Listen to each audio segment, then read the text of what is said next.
All right, welcome. This is Orion Rising. I am your host, Leonard O'Neill. Good morning, good afternoon, good evening, or good morrow, depending on where in the world you are tuning into the show. Share this out, share this out, share this out. All right, it's Friday night. Law of One. Welcome, everybody. Welcome, Penny. Welcome, welcome. Share this out, share this out. All right, let me take this banner down, right? Oops, I got the wrong button here. Where am I at? There we go. Let me take this down, put myself up in full screen. Welcome, everybody. How's everybody doing tonight, today, tomorrow, depending on where you are in the world? It's the Law of One, Friday night. Okay. Make sure you share this out. Get everybody in here, right? I shared it in a couple of places, so we'll get some more people in here. Denise, welcome. We are live on Instagram, on YouTube, and on Facebook, and I shared it to like 4 places on Facebook besides where I'm actually live on Facebook. So I shared it to 5 places. So you guys need to share it to a few places, right? Okay, so it's Friday night, Law of One. We're on session 61 this week. I could take my glasses off unless you guys start talking in the chat. If you don't say anything in the chat, I don't know that you're here, but I thought that Instagram had the chat came into here, but apparently it did not. I found that out last week that Instagram doesn't. So I'll say hello in that chat over there. If anybody pops into that chat, they'll see that over there, which is weird because everything's supposed to filter into StreamYard, and yet I still keep having problems with it. And talked about this week on Wednesday, that I had fired Zoom, and it looks like I might be needing to use that, so I may end up starting to have to pay them money to get people in here. Well, Rick has got to be at work, Penny, so he won't be in here. But right, where's everybody else? Where's Cassie? Where's everybody else? Right? Just what you do, put it in the chat, in the Law of One chat, and then tag everyone. If you're on your cell phone, you can hit @ symbol and then scroll all the way to the bottom, and there's a thing where you can just click on everybody, and it alerts everybody that's in that chat room. I can do it on my cell phone, but I can't do it on my computer. When you're on your laptop or something, it won't allow you to do that. So share it in there, and then you can hit everybody. There's Reese. Welcome, Reese. Reese was there on Wednesday, but Reese never asked a question or talked. He just sat and listened to what we had to talk about on Wednesday, and then left when everybody left. But Reese never asked a question. I didn't call on Reese, but he didn't wave at me or say anything that he wanted to ask a question. So I apologize, Reese, if you did want to ask a question and we didn't get to you to have you ask that question on Wednesday. I kept wondering if you were going to ask a question, but you didn't, which was okay. I mean, everybody's got to do what they got to do, and maybe you're just not wanting to ask a question at that moment, which is okay. There's nothing wrong with that. Okay, so just so you guys know out there in the world, those of you around the world who's not listening live on this show, you'll hear the podcast after we're done here. Then I put it on the air for everybody to hear. Hopefully you guys can hear me okay. I checked my audio. I was running a little late. There's a lot of stuff going on for me over here. So I was running a little bit late to get on here, and had to eat some lunch. I had to get my mom in the shower, get lunch for her, that kind of stuff. Then prep and get everything ready for the show. So for those of you who are listening around the world, because you're not hearing the live broadcast, you guys can't ask any questions unless you email me or contact me on Messenger. And if you're not in the Law of One chat, on Messenger, the Law of One class chat on Messenger, because there's many different groups. I'm in 3 or 4 of them from the Law of One on Messenger, but the Law of One class chat, then you don't have any access to me. And going forward, I'm going to be answering people's questions, and we're doing it off air in case you have questions that you don't want the whole world to hear about, or you don't want other people to hear you or see you asking the question. Eventually, I'm just going to go public and go live doing that and allow people to come on like a psychic would, allow people to come on and ask questions so that I can give answers live. I'm sure a lot of you would be okay with that, because most of you that are in the Law of One chat, I see you guys all in the different psychics rooms when they're live, wanting to get a reading and asking questions of psychics. So you guys are more comfortable with that. Those of you who are in, most of you who are in the Law of One chat, on Messenger, you guys are used to being in public and asking questions and getting psychics to tell you things live on air that everybody gets to see. But some people just aren't comfortable in that setting, and that's why we do that. When we were doing the psychic reading and development classes for about 5 years or so, 6 years, until we changed the name to Returning to the Old Ways, we were doing things live and off air so that people could have a setting to where they weren't concerned that their friends and family would hear them or see them or any of that if they were asking questions. So I'm providing that currently. And then I'm going to go live and tell people that if they want to ask questions and they're afraid of the live session, they can contact myself or Cassie or anybody else that we work with to ask questions in a private setting like that on Messenger or on some other text or something, email. So that way it's more personal and they don't have to worry about anybody hearing that or seeing it. Then we're going to make ourselves available for that. Right now we're doing each week a private session for people to come in and do that, but we're not going to continue doing that off air. At least I'm not. I may do both because I want to start going on live so that people see that live and they'll be more apt to tune in and ask questions because of where we are. Pamela, welcome. Because of where we are in the development of this human race going forward, because the way things are moving, there's going to be a lot of changes in the next 25 years on this earth. I mean, major, big changes. And that's starting now, started really really started a long time ago, about 50 years ago, 60 years ago. We were late then, but there's been exponentially things like the year 2000. That millennium shifted a lot of the consciousness. 2012 shifted the consciousness. 2020, because of COVID in the world, shifted people's consciousness. And then in 2024, again, in the world, that's happening on purpose. And going through COVID in the countdown or up to 2024, if you go back and watch shows, you'll see us talking about, including the Hopis, Indians, the natives in America and the natives in Australia, the Aborigines, people there all around the world, talking about a 3-year activation that we were working on because we were moving into the sector of space. So we had these things happening. Like now, for instance, we're moving into a different sector of the universe. Our solar system is moving. Our sun is dragging us into a different part of the Milky Way galaxy. People don't realize that we're moving. We're in an outside orbit that kind of goes up and down like this in the Milky Way galaxy. As we move around, we go up and down like this, but we're not stationary. Everybody doesn't realize that. We're not stationary around the sun in the same sense. The sun's not stationary around the center of our Milky Way galaxy. It's in orbit and it's moving in a clockwise manner around the Milky Way galaxy center. And in doing so, it's moving up and moving down and moving up and moving down. And as it's moving around, and we're moving into a sector of space that no one alive on this planet has ever been in. But then that's kind of normal because it takes us like a billion years to do one full rotation. We're so far out away from the center to do a full rotation, or 2 billion. No, I'm sorry. It's 2 million years for us to go around one rotation, but we're moving into an area that is changing the energy of the Earth, as well as just the energy changing here on Earth because of the changes.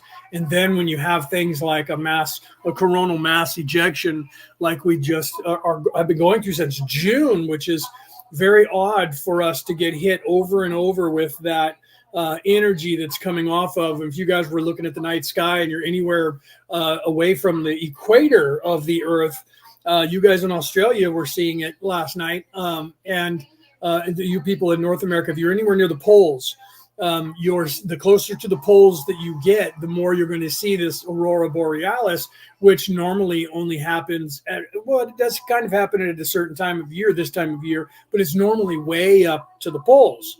It's not normally down almost. I mean, I'm in Sacramento, which is in the middle of the state of California, so halfway down the continental U.S., and we were seeing it. Some people in LA were seeing it, but if you're in a city, you're not going to see it.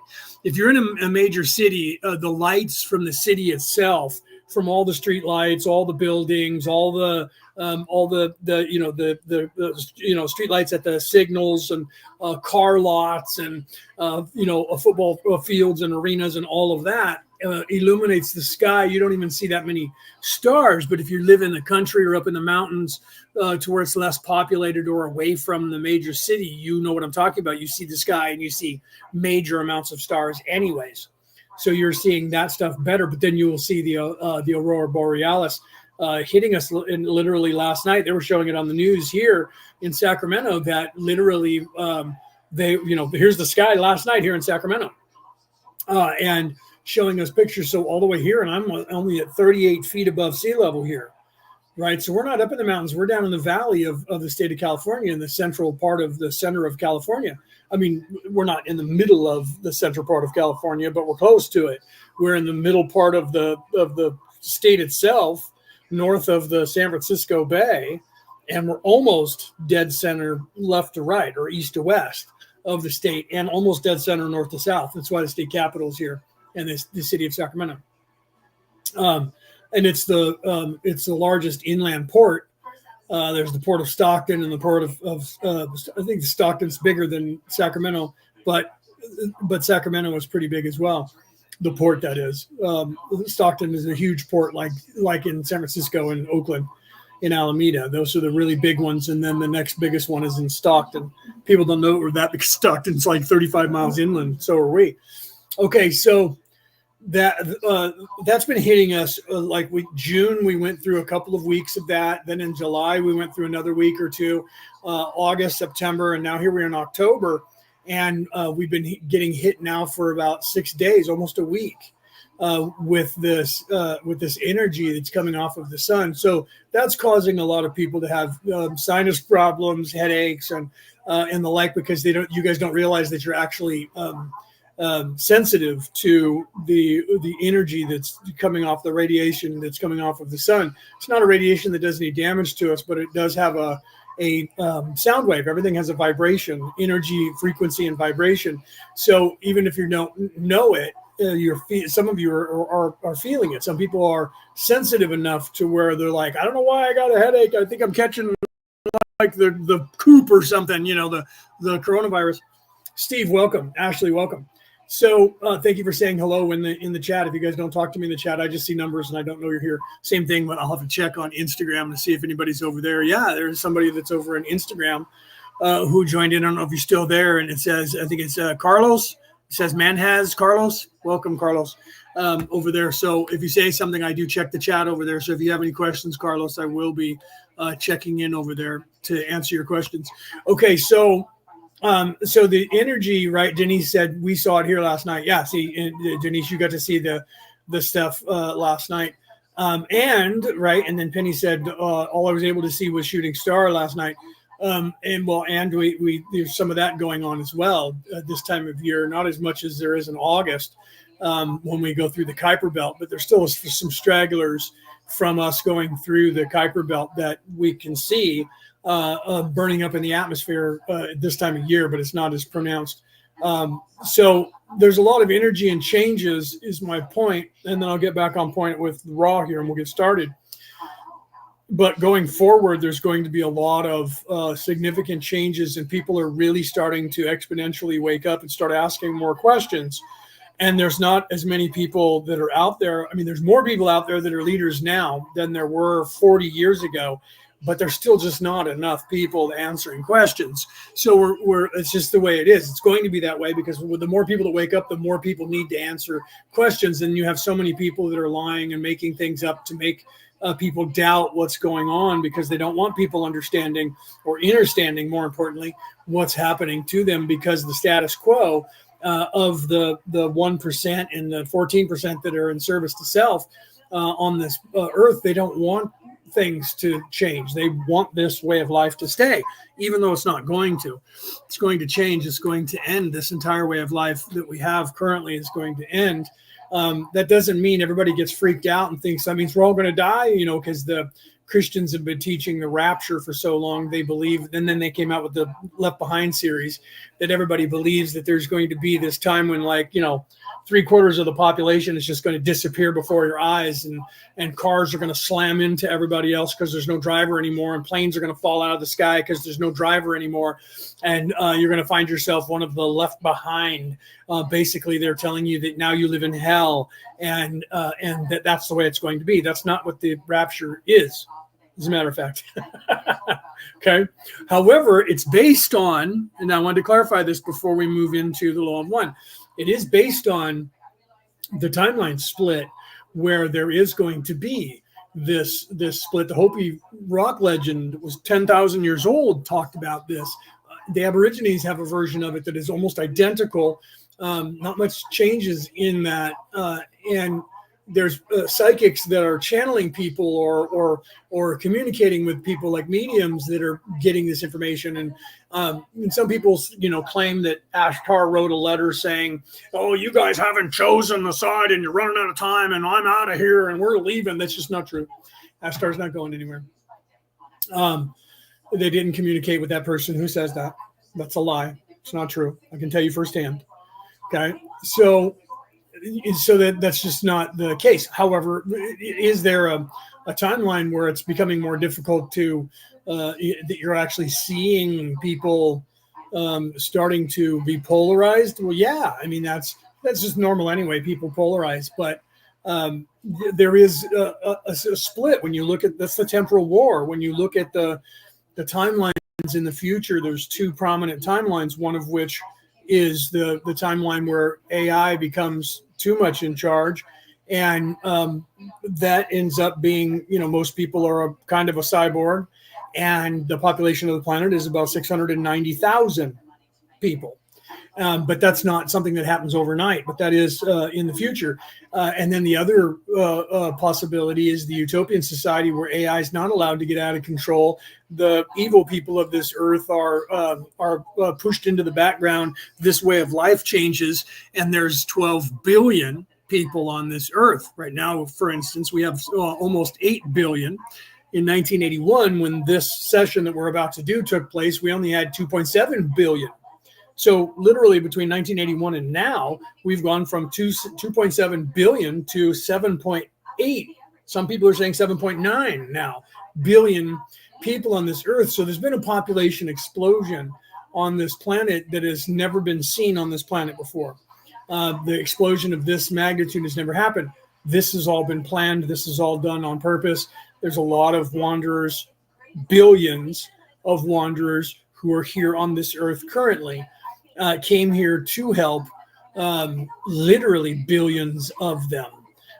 Right now, currently 68% of the population of humans on this earth are not from here. They just don't know it. Okay. But I'm not the only one saying that. Psychics are saying that. There's other people out there that are actually going, wait a minute, what? I remember being live, I guess it was like a year ago now.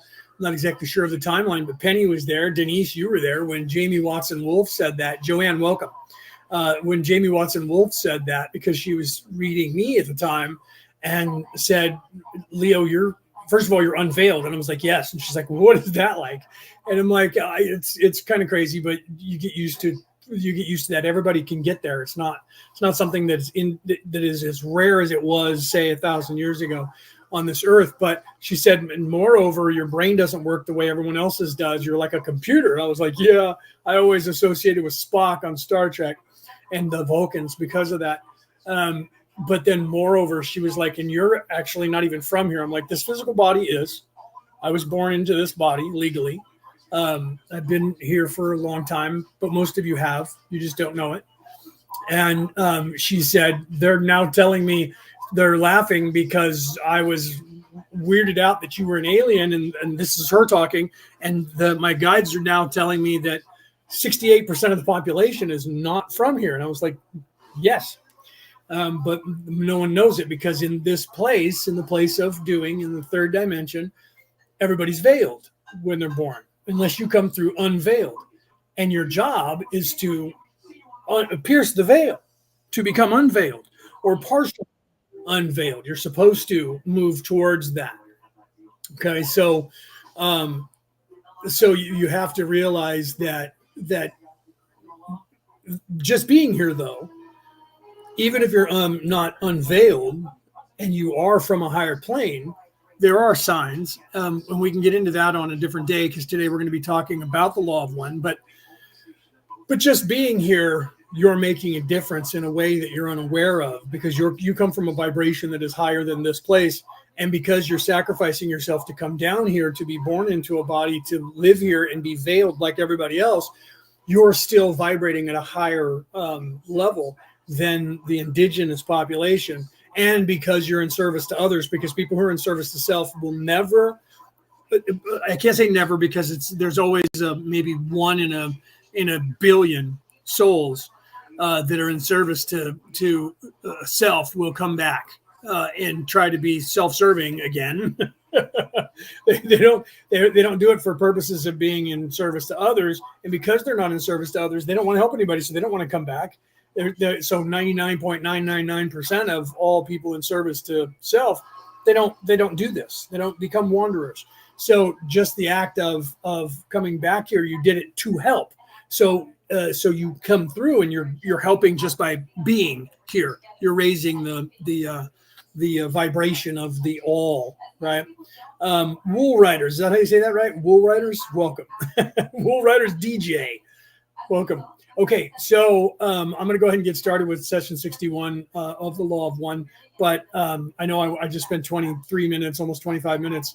But that information is kind of important. So for those of you who want to ask questions that are not pertaining to the Law of One, if you're here live, you can ask questions and I'll give you answers. Or if it's pertaining to the Law of One, I'll give you answers about that too. But if not, and you want to do that on Wednesday at 3 p.m., same start time as now, wherever you are in the world. I started at 3 p.m. my time. I'm in California, West Coast, United States. I will be, there'll be a in the chat. Maybe I'll share it publicly. If I start doing that, one might get too many people, but I'll share it in the chat for the Law of One class chat on Messenger. So if you're not in that, you can go on a Messenger and look that up. And then, or if you're listening here live on here, we can get you into that. Next Wednesday at 3 p.m., I will be off air, not being recorded, not on air. We'll be in studio here where I can bring you guys in with a link from the Messenger chat, bring you guys in, and you guys can ask me questions. I am a minister. I am a spiritual life coach. I'm a life coach. So I have the credentials. So I'm not just somebody that's just going, hey, I'll tell you guys what to do.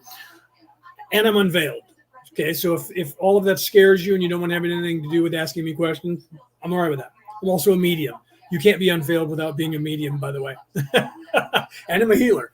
I'm a Reiki master teacher. You can't be unveiled and not be a medium. Because you're unveiled, you have access to the Akashic records of not just yourself, but everybody else. And then that means you also have access to everybody's higher self to answer questions or talk to them. Okay. Paulie, welcome. All right, so I'm going to go ahead and do a sound check. You guys let me know if you can hear the Law of One okay. and then we'll get into that. But keep that stuff in mind. So next Wednesday, and Cassie hasn't officially said, but she's going to be, she said, on Wednesday, she said, maybe I'll do on Thursday, I'll do the same thing. So that's tentative at this point.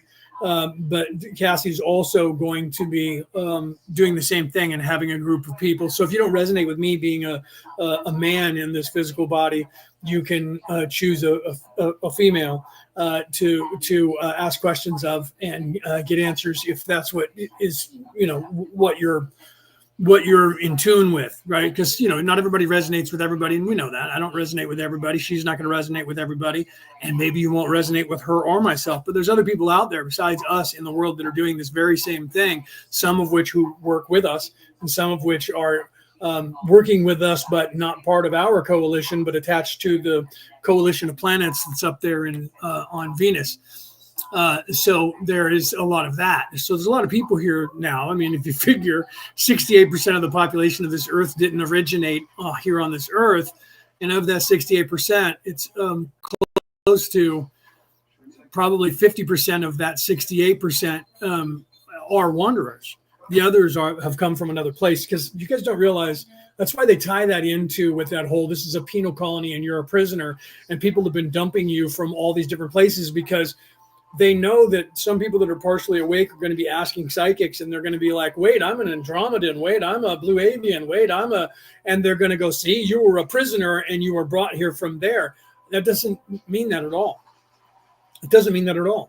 It means that when you were over there on that planet, when you died and you recycled, the Earth happened to be the closest planet for you to recycle to. So you came here. If you're a first or a second dimensional being and you became self-aware, if there is no third dimensional planet besides Earth close to you, you will go to the next nearest third dimensional planet so that you can then be inserted into a body and be born with the veiling still, and then start your journey. So depending on where we are in the universe and who's close to us, we pick people up from different places.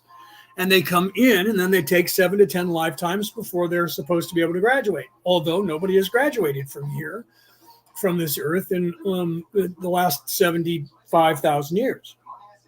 Okay, there's been a few that have left, evil that have left and graduated that way, but nobody that's in service to others. And because the ones who've been able to have chosen to stay. And they also use that lie. Oh no, when you take ayahuasca or DMT or a psilocybin and you have one of those trips, then there's people there that catch you and tell you it's okay, but it's not your time. You need to go back. And then people having a near-death experience, they're like, yeah, they convince you you're on a secret mission. And all of that is a lie, because there are jailers, and it's like the Matrix where there's like robots in charge of us and we're in a pod. All of that is actually a lie. It's all a lie. It's all the modus operandi of the Orion Crusaders, which Ra is warning you about. So with that said, let me go ahead and press play. We'll get started on the Law of One. I'll do a sound check. You guys tell me if you can hear it, and we'll get on to session number 61 of the Law of One. Okay, let's continue. Let's start here. At July 8th, 1981. 61.0 Ra. I am Ra. I greet you, my friends, in the love and in the light of the infinite creator. We communicate now. 61.1 Questioner, could you give me an indication of the instrument's condition? Ra, I am Ra. This instrument's vital energies are improving. The physical complex distortions are quite marked at this space/time, and there is a decrease in physical complex energies. 61.2 Questioner, is there anything in particular that the instrument could do to improve the physical condition? Ra, I am Ra. This instrument has two factors affecting its bodily distortions. This is in common with all those which by seniority of vibration have reached the green ray level of vibratory consciousness complexes. The first is the given INST reamings, which vary from cycle to cycle in predictable manner. In this particular entity, the cyclical complexes at this space/time nexus are not favorable for the physical energy levels. The second ramification of condition is that which we might call the degree of mental efficiency in use of catalyst provided for the learning of programmed lessons in particular and the lessons of love in general. This instrument, unlike some entities, has some further distortion due to the use of pre-incarnative conditions. 61.3 Questioner. So before he gets on to the next question, so pre-incarnative conditions. She's a wanderer. Okay. If you're a wanderer, there is a 100% chance, not 20%, not 30, not 40, not 50, 100% chance, absolute, that you have issues. Because, and let me explain that. I've talked about it many times. So I don't know how many people are new each week. So that's why I always end up repeating myself. If you've been following me for a couple of years, you're like, yeah, you talked about that before many times. Raw does too, by the way. So instead of getting snarky, Raw does that and gets snarky with Dawn. The reason that all 100% wanderers have issues is because you don't vibrate in a manner conducive with this physical avatar. Okay. This avatar is designed, the avatars in third dimension fit on the third dimensional planet. The resonance, the harmonic resonance of the soul that is supposed to be inputted into said bodies, whatever the species is on a third dimensional planet, are supposed to resonate because they're ultimately supposed to be souls that are just now self-aware for the very first time. Okay. So they were a one-dimensional, then a two-dimensional being, and they became self-aware. And when that life ended for them, they then move up to being a third-dimensional being, because everyone has to go through the process. That doesn't mean that your soul doesn't understand what's going on when you're not in your body. It understands more than you think it does. You're not veiled there, but if you were just created as a soul and you weren't actually going through the entire process again for the third, second, third, fourth. Some people do that, and they actually go all the way back to source and then come all the way back down and start all the way over again and come through that. However, if you don't, and you're someone who was at a higher plane, fourth, fifth, sixth, or above, and you chose to come back, because you choose to come back to actually assist the people here, you don't have to go down to first dimensional and start completely over and go second dimensional and then come in to the third dimension. Okay, so because of that, you still bring a higher resonance with you into that place because you're not being completely started over. So because of that, when you come into the physical body, you're implanted, your soul comes in just like any other soul comes into any other body at any other time in the universe.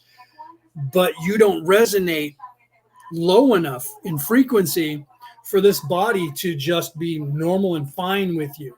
So because of that, you're out of phase slightly with the body, and the body doesn't understand this higher resonance.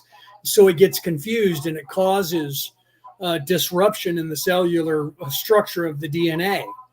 So you end up with problems, autoimmune diseases and different things where, like, I'm sensitive, my eyes are sensitive to light, my skin, my doctor said you should treat yourself like you're an albino, even though you're not, because your skin is sensitive to light, your eyes are sensitive to light, my ears are sensitive to sound, even though I've done some damage to my hearing. Foods, I'm not talking about these food allergies that are caused by the pharmaceuticals and the crap in the food that we have around the world, especially in the United States.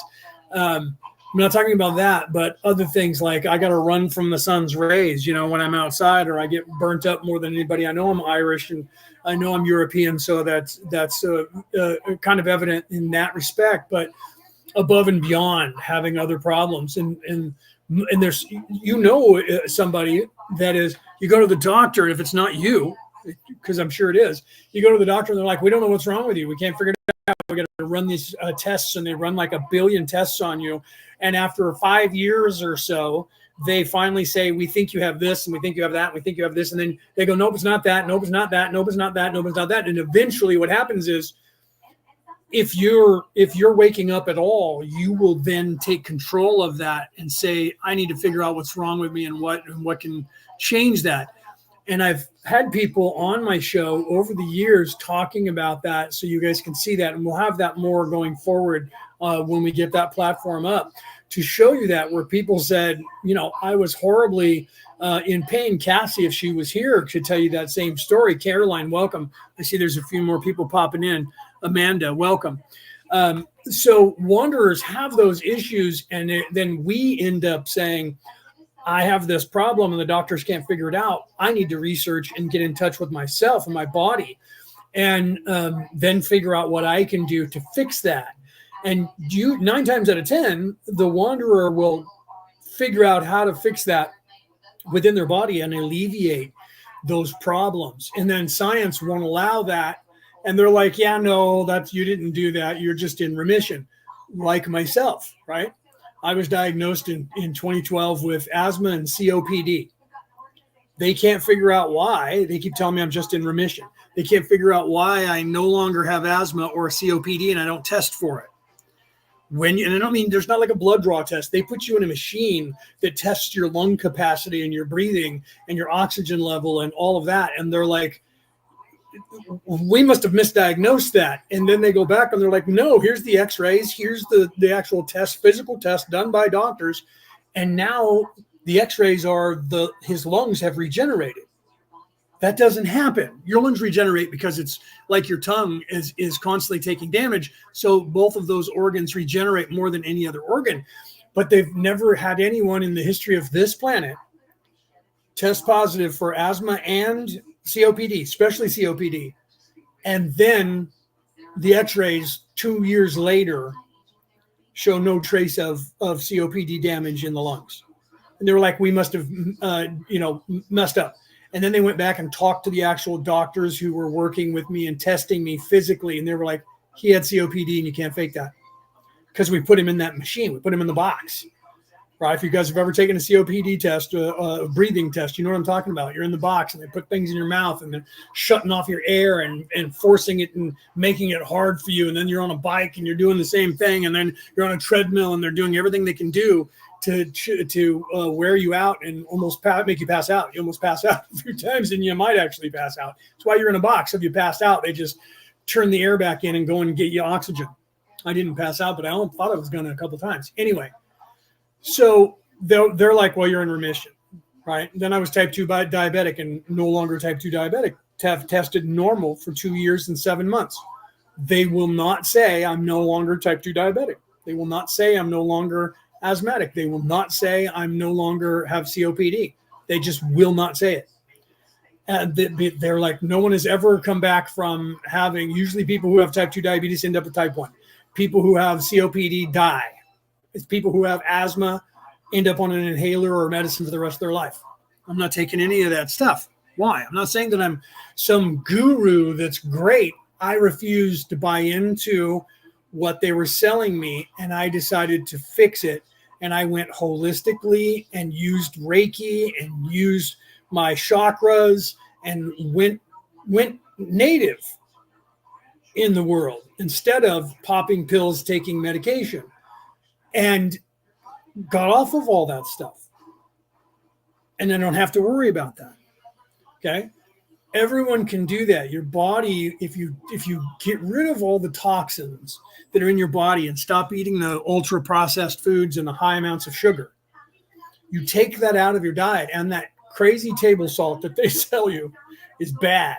If you want salt, get pink Himalayan sea salt and get a pure source of it, not just pink salt, or get Dead Sea salt and use that, which is really salty.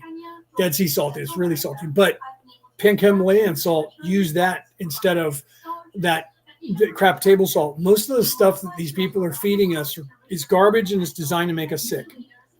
You have to be aware of that and don't trust these companies. If it was not that way, then they wouldn't start trying to ban you from growing your own food in your own backyard. Because if you're not growing it because you're becoming a corporation and you're trying to sell it to everybody else, why would they want you to not be able to grow your own food? Because they want you buying the food that they have, that they control. Why? Genetically modified stuff. So for whatever country you're in, hopefully your country has passed those laws to change that. This is the modus operandi. Then we'll get back into Raw. This is the modus operandi of the Orion Crusaders. None of them are even here today, by the way. Peter, welcome, brother. Cassie, welcome, sister. Polly, did I say welcome? I think I did, right?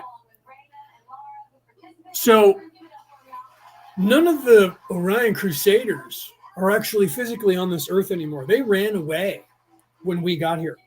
Okay, they're not here. They left. But the knowledge that they gave to the people who are in service to self on this earth is still here. So that's the mop up that we have to do to fix that. Ra was trying to tell you that, but never really got to be able to have everybody realize it as much. But it's because it was in 1981 to 1984. And if you go back in time, I mean, literally the people that were here, 2.7 billion, the amount of wanderers that were on the earth then was probably about 15%. Since then, everybody's been born. Okay? Since then, everybody's been born. I want to say that again. So there's a lot of people that are waking up that were here before that were those wanderers. Because what is 15% of 2.7 billion? 10% is 2 million. Okay? So another then half again. So we're looking at least 2,700,000 wanderers in 1981. But they were all veiled. Not 100% of them, because some of us were awake. I was born in 1967. So I was 20 when this was happening. I was 21. No, I was under 21 because in 87 I would have been 20. So in between 1981 and 1984, I was, what is that then? What am I, 13 to 17? So literally, you have to realize that the majority of all wanderers that are alive today are younger than me. There's a few that are older, but those are less. Those people are less. But just because they came through here, that doesn't mean that they weren't here already. I don't want to get involved in that. That takes a long time to get the temporal idea going in your heads of timelines and the temporal war. Because there was about, I don't know, probably about 30 million that were here that have been on and off on the earth for generations. But the majority of the wanderers that are currently alive on this earth today are only first or second time coming through. They haven't been here as long as some of us have. Okay? Just so you know. I'm not saying that because I think I'm cool. I'm saying that because I've been here a long time. I'm glad to finally see people here. Other people waking up. You have no idea when I was back then in 81 and before that when I was a teenager and in my early 20s. In contrast, I knew two people before I was 25. Two that I considered awake. One was my father, who died when I was 19 years of age. And one was my buddy, Paul, who just died 2 years ago, 2.5 years ago, or a year and a half ago. That's it. And he wasn't fully unveiled. So until the internet in the 90s, and then being able to be on the internet and find other people, I knew some people that I thought were possibly awake, but I was still hiding the fact that I was unveiled. So I don't know how many of them were hiding that they were unveiled as well. Honestly, I don't know the answer to that. So the Orion Crusaders are not actually here. Most people don't know that. So the Anunnaki, most of you know them as the Anunnaki. Most people think the Anunnaki is here because you guys get this idea of other races being on the earth. I'm not saying they're not, because there are. I'm not saying they're not, because there are. Draco, Greys, a few others, praying mantis, a few others. They're real, but they're third dimensional. So they're no different than us. They're just different races. No different than if you're Spanish and somebody's German. No different than if you're Australian and somebody's African. You're still those. Well, that's not a good example because we're all human. I'm giving you human differences, but they're different races within the human genome. Then you have other people that are different species. Okay, but they're still third dimensional. Third dimensional is third dimensional no matter where you go. It's the same dynamic. Because there's good people and there's evil people, and they're all living together, and the evil people are hiding from the good people right in plain sight. Some of them you're married to, some of them you're related to, some of them are your friends. That is the dynamic of the ecosystem that the creator of the universe created for the third dimensional system. And then going forward in 4-dimensional, 5-dimensional, and halfway through the 6th dimension, is the same, but it becomes further apart after you leave this place. It's harder for people in service to self to hide from you when you're fourth dimensional. You can see them. You can sense it because they can't hide. You don't hear anyone's thoughts. You're not, unless you're really in tune, you don't feel as much. And people start doing that. That guy gives me the creeps. I don't know why, because he's evil. And you're awakening your senses instinctively to that person is evil, or a woman, or whatever. They show you on television, and everybody expects it's going to be like that. And on television, the programming is designed for 11-year-old children to be able to see it. So evil people look evil, act evil, stand there, and they do this dramatic pause where they get this look where they get an evil look on their face, and you're like, that person's evil. Of course, you're supposed to see that. The director had the actor or actress act like that in that because the script called for it, because they wanted to make sure that you realized they were evil. Disney, on the other hand, would make them dress a certain way, like in Pirates of the Caribbean. It's obvious to you who a pirate is. However, how is it that no one knew that Jack Sparrow was a pirate until Norrington pulled up his sleeve and saw that he had a P burned into his arm from the East India Trading Company, marking him as a pirate? We saw he was a pirate because the way he was dressed, dirty, dingy face, screwed up teeth. So that was done for children to know that that person is a pirate. Do you see? Well, they do the same thing on television and in the movies. You just don't realize they're doing it to you. Okay? They do the same thing. So if you're an adult, you immediately go, there's the bad guy. Right? So it makes it hard when you wake up to actually know what's going on in a movie, because you go, that guy's the murderer. And people are like, how do you know that? And you're like, because everything about him says I'm the murderer, because the director is telling you he's the murderer. A director that doesn't do that on purpose has to reveal that to you, or people don't like it. The perfect movie for that would be the movie Tightrope. You should watch that movie with Clint Eastwood. You don't get to see who the killer is until the last 5 minutes of the movie. Everyone hated the movie because they had no idea who the killer was. And when they saw the killer, they had not saw him on camera at all before that. And they hated it. They were like, it was a shitty movie. I didn't know who the killer was. Children. If they would have shown you that killer killed the people in the very beginning, everybody wants to be in on the secret. No one else knows that's the killer. And we know that every time we see that guy, he's the killer. And that guy is the cop and doesn't even know he's the killer. But in real life, that's not how it works. In real life, the cops don't know who the killer is until they start getting onto the scent of the killer. Not literally the scent, but onto the stench of the evil workings of the person. And then they start going, I think that person is the killer. But that person doesn't reveal themselves. And even then, when you catch them, they don't. And you see that with like R. Kelly. You see that with like P. Diddy. You see that with these people that are known big wigs in whatever, Hollywood or whatever, and they get caught and people go, I don't think that person did it. And then they go through court and then they find out 100 people show up and say they did all these things. And then it comes out that they did, and they go to jail, and you're like, wow, I respected that guy. And he did all those things. You had no idea. Why? Because he can hide in plain sight. That only happens in third dimension. Okay. I don't know if you guys are asking me questions or talking to yourself. I'm not quite sure. I'll double check that. But let's move on to the next question here and get moving on that. Okay. But you'll see as we go, you'll see that everything that I'm saying to you is going to pertain to what Ra is going to be talking about here. And that's kind of why I do this in the beginning, is whether you guys know it or not, I give you allegories and parables so that you guys will then understand a little bit better. And I'm still going to have to interpret it in any way. So I either pause now or I pause then.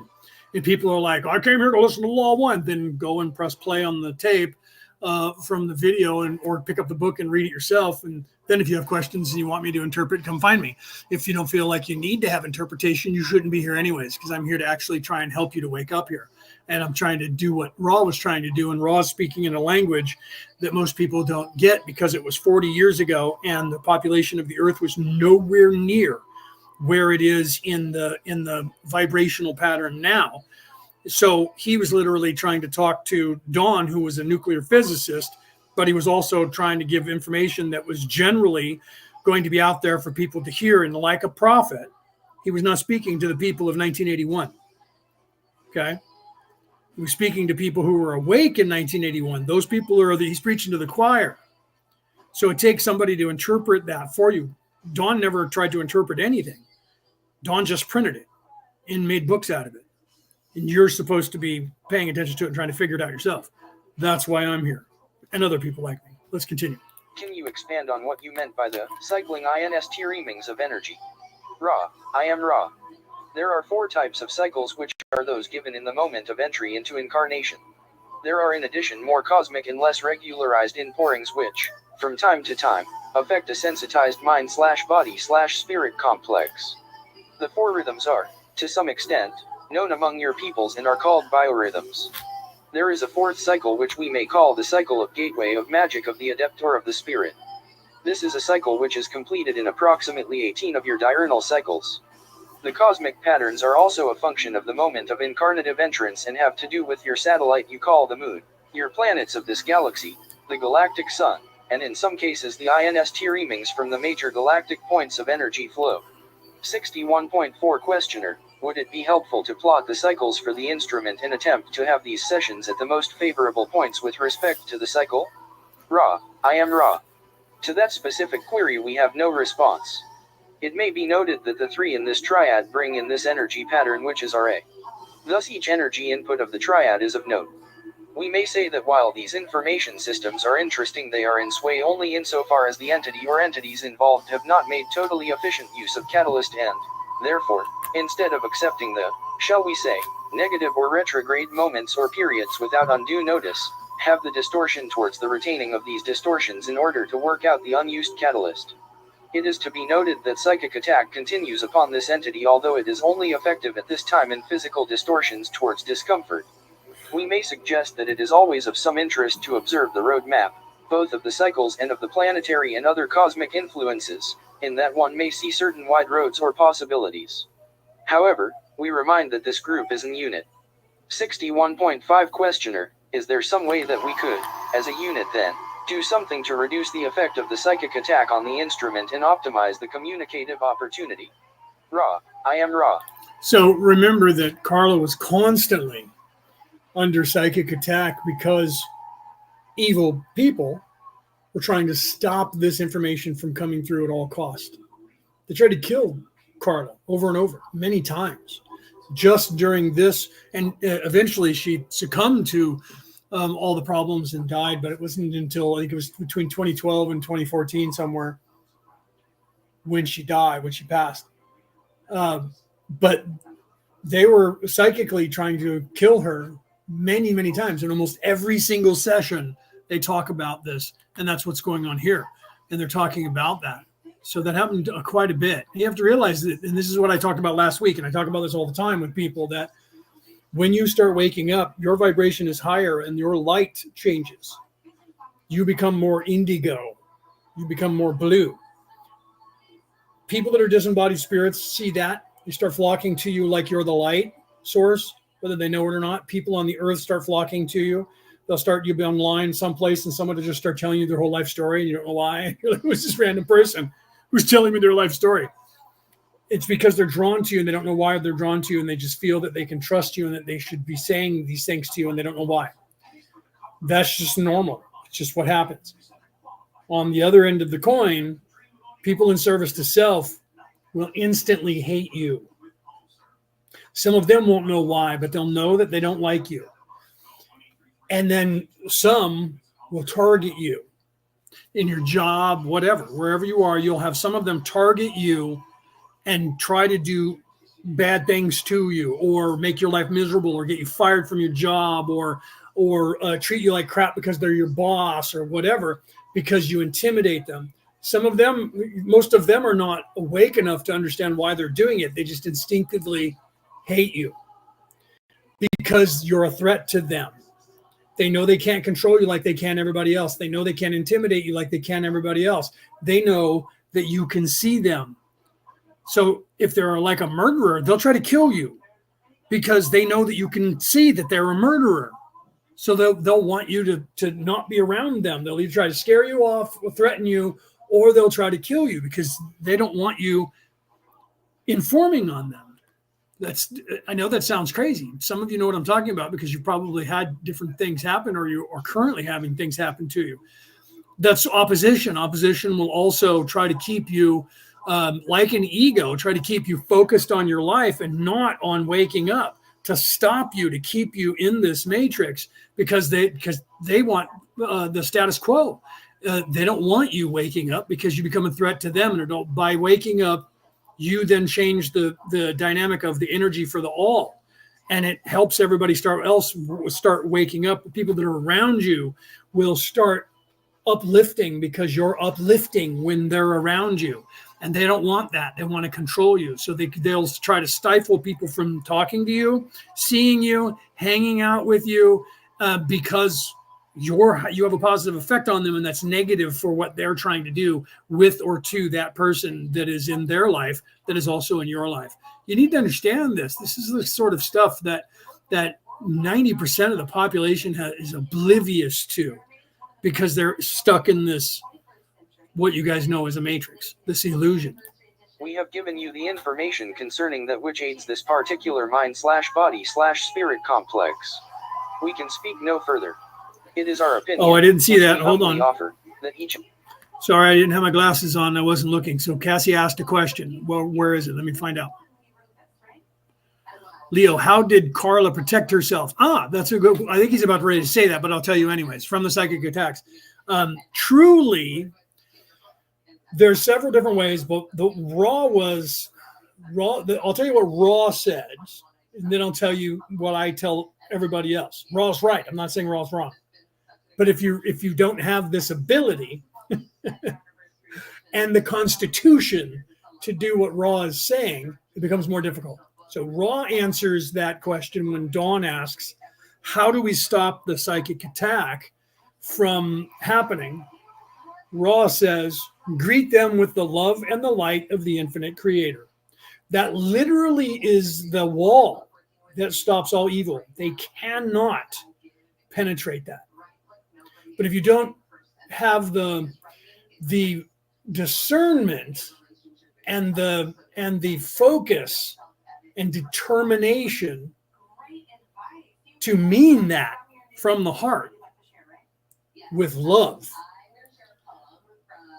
and you have doubt, which this place gives you and your ego will give you, that is a chink in the armor that they can push on. Now, that's why they show you that in movies.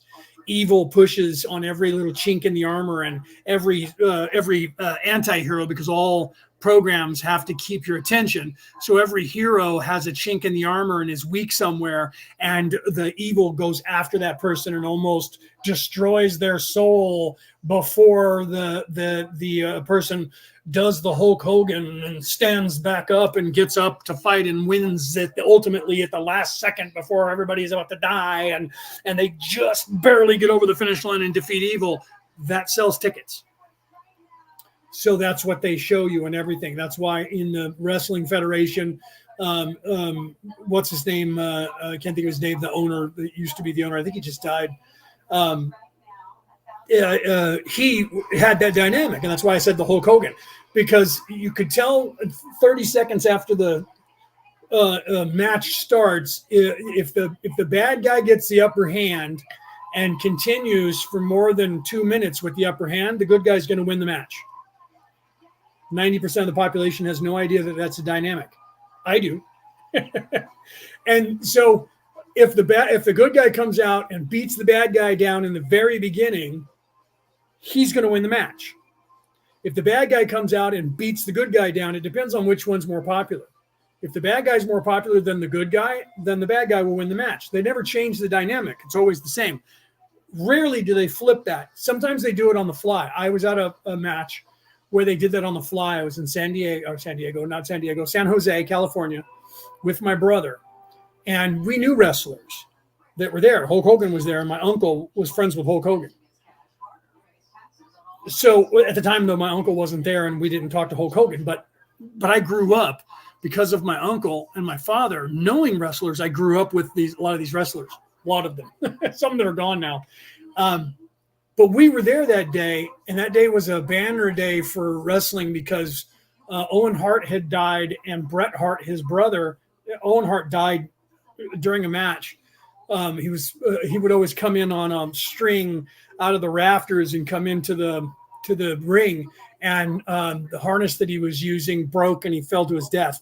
So Bret Hart, they were both very famous. Bret Hart retired from wrestling for a long time to get over his brother's death, and we didn't know this, but on that particular day in San Jose, when they were it was for the not Friday Night SmackDown, but it was the next one, the Monday Night Raw, and he was coming back. Nobody was supposed to know about it. We didn't know about it. But during the match, there was a tag team, and so that was the match. You can see this, and this is why I'm saying that, because if you go back and watch the tapes, there was a tag team match where the good guys were supposed to win the match, but the people of San Jose were cheering for the bad guys. So because they were cheering for the bad guys in the middle of the match, you could see them communicating with each other, and they decided it looks like the fans want us to win this match. They're booing the good guys and cheering for the bad guys. So the bad guys ended up winning the match. And then afterwards we went backstage and they were like, yeah, man, we were supposed to not win that match, but all you fans were that, because I went back there with my brother to introduce them, and my uncle knows everybody and Hulk Hogan and blah, blah, blah. And they were like, you saw that? I was like, yeah, I know, but I know what's going on, and I know that wrestling is fake, But my point is that the psychic attack, let me get back on point, and you'll understand where I went with that. If you don't have the constitution to be able to not doubt because of being strung out by different events, this is why I was giving that analogy, that it's harder for you to just say, like when people say Jesus Christ, the power of Christ compels you, like in the movie. This is my point of where I was going with that. That only would work, even in that movie where they showed you that only worked if the priests had the constitution to believe it, okay? And not have the chink in the armor where people can be affected, because you are affected by surrounding energies. And sometimes the ebb and flow changes, okay? So if you have that ability, then you can get yourself into that position, in that place where you say, I greet you with the love and light of the infinite creator. We teach people to take that a little bit further and actually go through the process of teaching you how to create that energy bubble around you, using the energy of the universe to protect yourself and reflect that and once you start learning how to do that on yourself and reflect that, then we'll say you can literally use that thought process of, the power of Christ compels you, or I greet you with the love and light of Jesus Christ, or the love and light of the infinite creator, or whatever deity figure that you were brought up with that you trust as a prophet, or as somebody who's very, very holy, who can withstand that, and you can invoke that energy and use that to your advantage. But you have to have the faith in it. You have to realize that it's true. And if you realize that by saying that you're invoking that, it's literally that scene. And this is why I brought up a movie and another analogy. If you ever watched The Lord of the Rings, when they were down in Moria, in Moria, and the Balrog got loose and was coming after everybody, and they were running, and they were going across the bridge, and the Balrog was there, and Gandalf stopped. This is when Gandalf fell and died. And he literally stops, and he is standing there by himself. And the Balrog is like 30 feet tall to him. And he's got horns, and he's fire, and he's like the personification of the devil, and bigger than the devil, and scarier than what you know as the devil. He's a Balrog. And he literally just stands there. And he says to him, I am the wielder of the light of Unun, which was basically, he was saying, I'm greeting you with the love and the light of the infinite creator. And the Balrogs tested him cracking the whip at him, and then came forward anyways. And he literally, you shall not pass, and then drove his staff into the ground, and that exploded into a ball that protected him. And he was standing there holding the light that was glowing, making it glow from his staff, because he always put it on the top of his staff. And literally, the Belrog tried to attack him with his sword and crack the whip at him, and he literally got knocked back. And then the vibration of that energy broke the bridge up from underneath the Belrog.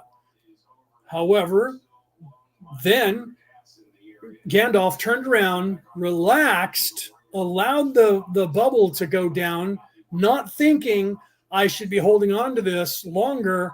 And the Belrog whipped up with the whip and caught his leg and drug him down with him. And he ended up fighting the Belrog all the way down until he fell and died down at the bottom of the pit. And he died because he faltered in his focus before he should have. He should have crossed the bridge to where he was out of range of the Belrog, and then he would have been fine. He could have went away, but he didn't. So my point of all of that is that you have to be diligent. You have to have that ability, right? You have to, sorry, I'm getting what Cassie's putting a double question mark there. So I'm trying to figure out why you're doing that. What is going on there? So Carla did it with the protection of a bubble. No, Carla yes. Yes, Carla and the three of them, he's talking about that here with them being the Trinity, the triad.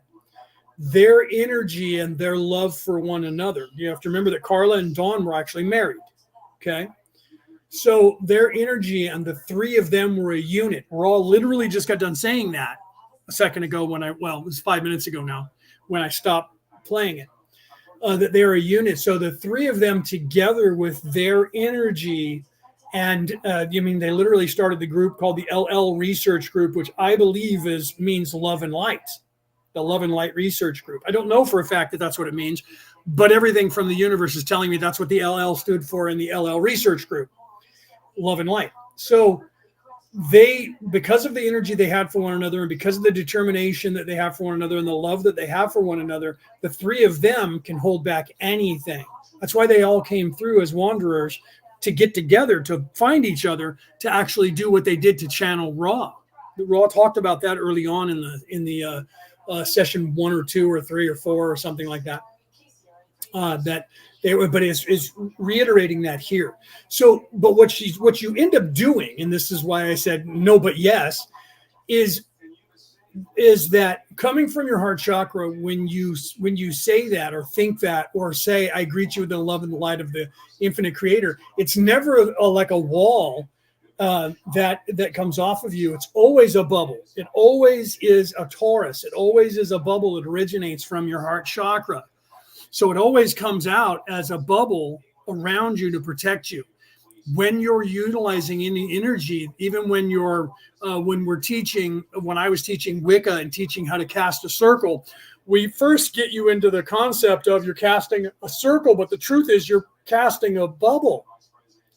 But at first we're having you walk the outside, because you can have people actually tell with machinery where the wall of that bubble is by where they're walking.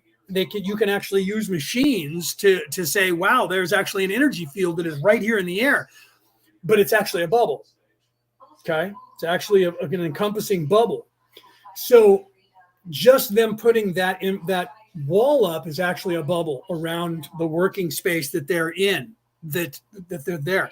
So that's why we teach you. That's why we say yes and no, because we need you to fully understand that all of the love comes from your heart chakra, starts in the heart, and then it always expands out as a bubble. It's never just one way. It's never just a finger. It's always a bubble that protects you from attacks from all sides, up, down, around, everywhere. Okay, so it's always encompassing 360 degrees in all directions, pitch and yaw. Okay, and it's always the same strength. There's never a weak point anywhere in it. It's always the same strength. And so you have to visualize that. You have to know those things. That's why we try to teach you about the concept, because if you realize that, you're not just doing this with your hand, although that is actually how you set that up, by the way. If you do this, that's why they always do that. Talk to the hand. You see people doing that. And when you do that, energy is literally encompassing you. Stop. No. That actually it's still a bubble. It's never just coming right off the hand. And in like the movies and in cartoons and stuff, they'll have people do that with the chi, and they'll pretend that there's this little wave of energy that's coming out of the hand. But that's just what they do for the visuals. But they do that because they don't want people to see. If they showed you in every movie and cartoon and comic book that you were creating a bubble, a sphere around your entire body, people would naturally start doing that. The powers that should not be do not want you knowing about it. Okay. So I don't know if that helps you. I think it does. I know that's a lot for me to say, but I'm stressing to everybody that it's never just something that you're putting right here, like my hand, and that you can move around it. Okay. There is none. That's not how the universe works, and you're not supposed to in any way not realize that. But they don't want you knowing that, so that you don't have it imprinted in your mind that it's a bubble. Okay, so when we teach you this stuff to work in an environment or to cast spells, and you're casting a circle to work in, we tell you circle first. And then as you start doing it, then we show you that it's a bubble that you're putting. And that's why I tell that story about when I was a boy and I was doing that, and my father came in to put me to bed, and he was like, "What are you doing?" And I had these river rocks, and I hid them underneath my bed, and I used them and I charged them with energy. I was like 4 or 5. I charged them with energy, and I put them on the bedposts of my bed. 2, one here, one there, so that I was inside of them. And I was casting a bubble around my entire bed, around me, so that I could sleep and I wouldn't have negative energy trying to get me. My father said, "What are you doing?" And I said, "I'm casting a bubble to keep evil energy out so it can't bother me while I'm trying to sleep." And he was, "Where did you learn how to do that?" And I was like, I don't know. I just know how to do it. And he's like, "Show me what you're doing." And then he was like, "Why are you doing that? And where'd you get these rocks? And what do the rocks represent?" He was asking me all these questions. And that's when I told him, "Well, there's negative energy. There's actually something evil outside right now in the backyard." And he was like, "Where?" And I said, "Behind the tree right there." And we had a couple of trees back there. We had a black walnut tree, and next to that was a peach tree. Peach? No, apricot tree. And standing, basically hugging the tree, the walnut tree, was this evil entity, demon thing. It was red, glowing with red eyes. And I could see it. And my father looked out there and he says, "You can see that?" And I said, "Yeah." And he looked at me, "Tell me what you see." And I told him, and he could see it. I didn't know that. And he was like, "All right, that's not going to hurt you. Just go to sleep. But tomorrow your training starts." And that was the beginning of my druid training to be a Merlin, because my father was like, "There's far more about you, son, than I thought that there was. We're going to find out exactly how much starting tomorrow." And that was the beginning of that.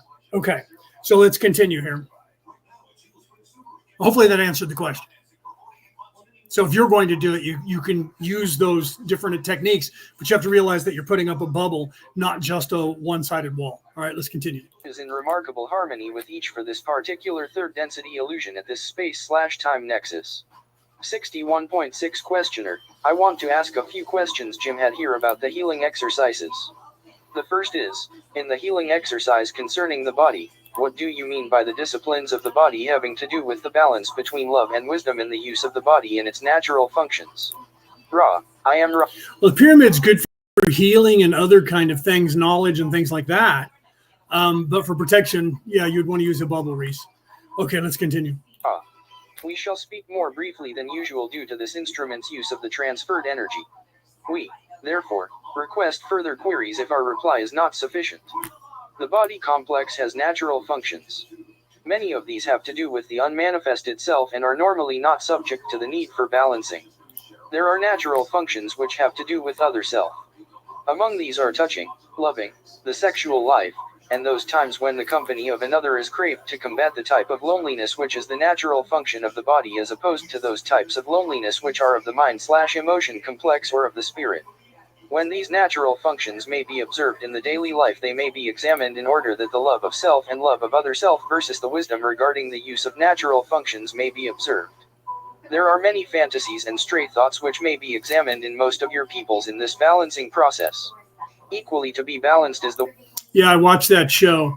Yeah, I watched that show, and yeah, they've shown the sphere in the, I don't know what episode you're on, if you're on the current season.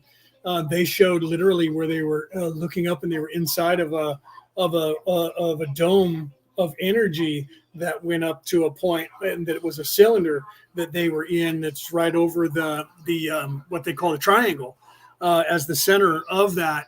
I don't know what episode you're on. I've watched every episode of that Skinwalker Ranch, Ashley. So yeah, that's crazy, right? Oh, you're talking about the curse. Wasn't the way they call it the secret of Skinwalker Ranch, the one that they're doing out here in Utah? Yeah. Okay, let me continue. Sorry. Withdrawal from the need for these natural functions with regard to other self. On the one hand, there is an excess of love. It must be determined whether this is love of self or other self or both. On the other hand, there is an overbalance towards wisdom. It is well to know the body complex so that it is an ally, balanced and ready to be clearly used as a tool, for each bodily function may be used in higher and higher, if you will, complexes of energy with other self. No matter what the behavior, the important balancing is the understanding of each interaction on this level with other selves, so that whether the balance may be love/wisdom or wisdom/love, the other self is seen by the self in a balanced configuration and the self is thus freed for further work. 61.7 Questioner. Second question, could you give an example of how feelings affect portions of the body and the sensations of the body? Ra. I am Ra. It is nearly impossible to speak generally of these mechanisms, for each entity of proper seniority has its own programming. Of the less aware entities, we may say that the connection will often seem random as the higher self continues producing catalyst until a bias occurs. In each programmed individual, the sensitivities are far more active and, as we have said, that catalyst not... Yeah, if you look at, or if you read the book or go to my my Facebook page and look at my photos and go back far enough, when I first did the Law of One, I have pictures of Carla, actual pictures when she was channeling Ra from back in 1981 that are there. They actually set up an altar behind her head, a Wiccan altar behind her head, where they had a Bible open to a certain verse, where they had candle, incense, and the lot, and they actually cast a circle. So she was very Christian, pagan in her ideology, and so they literally cast a circle to work in.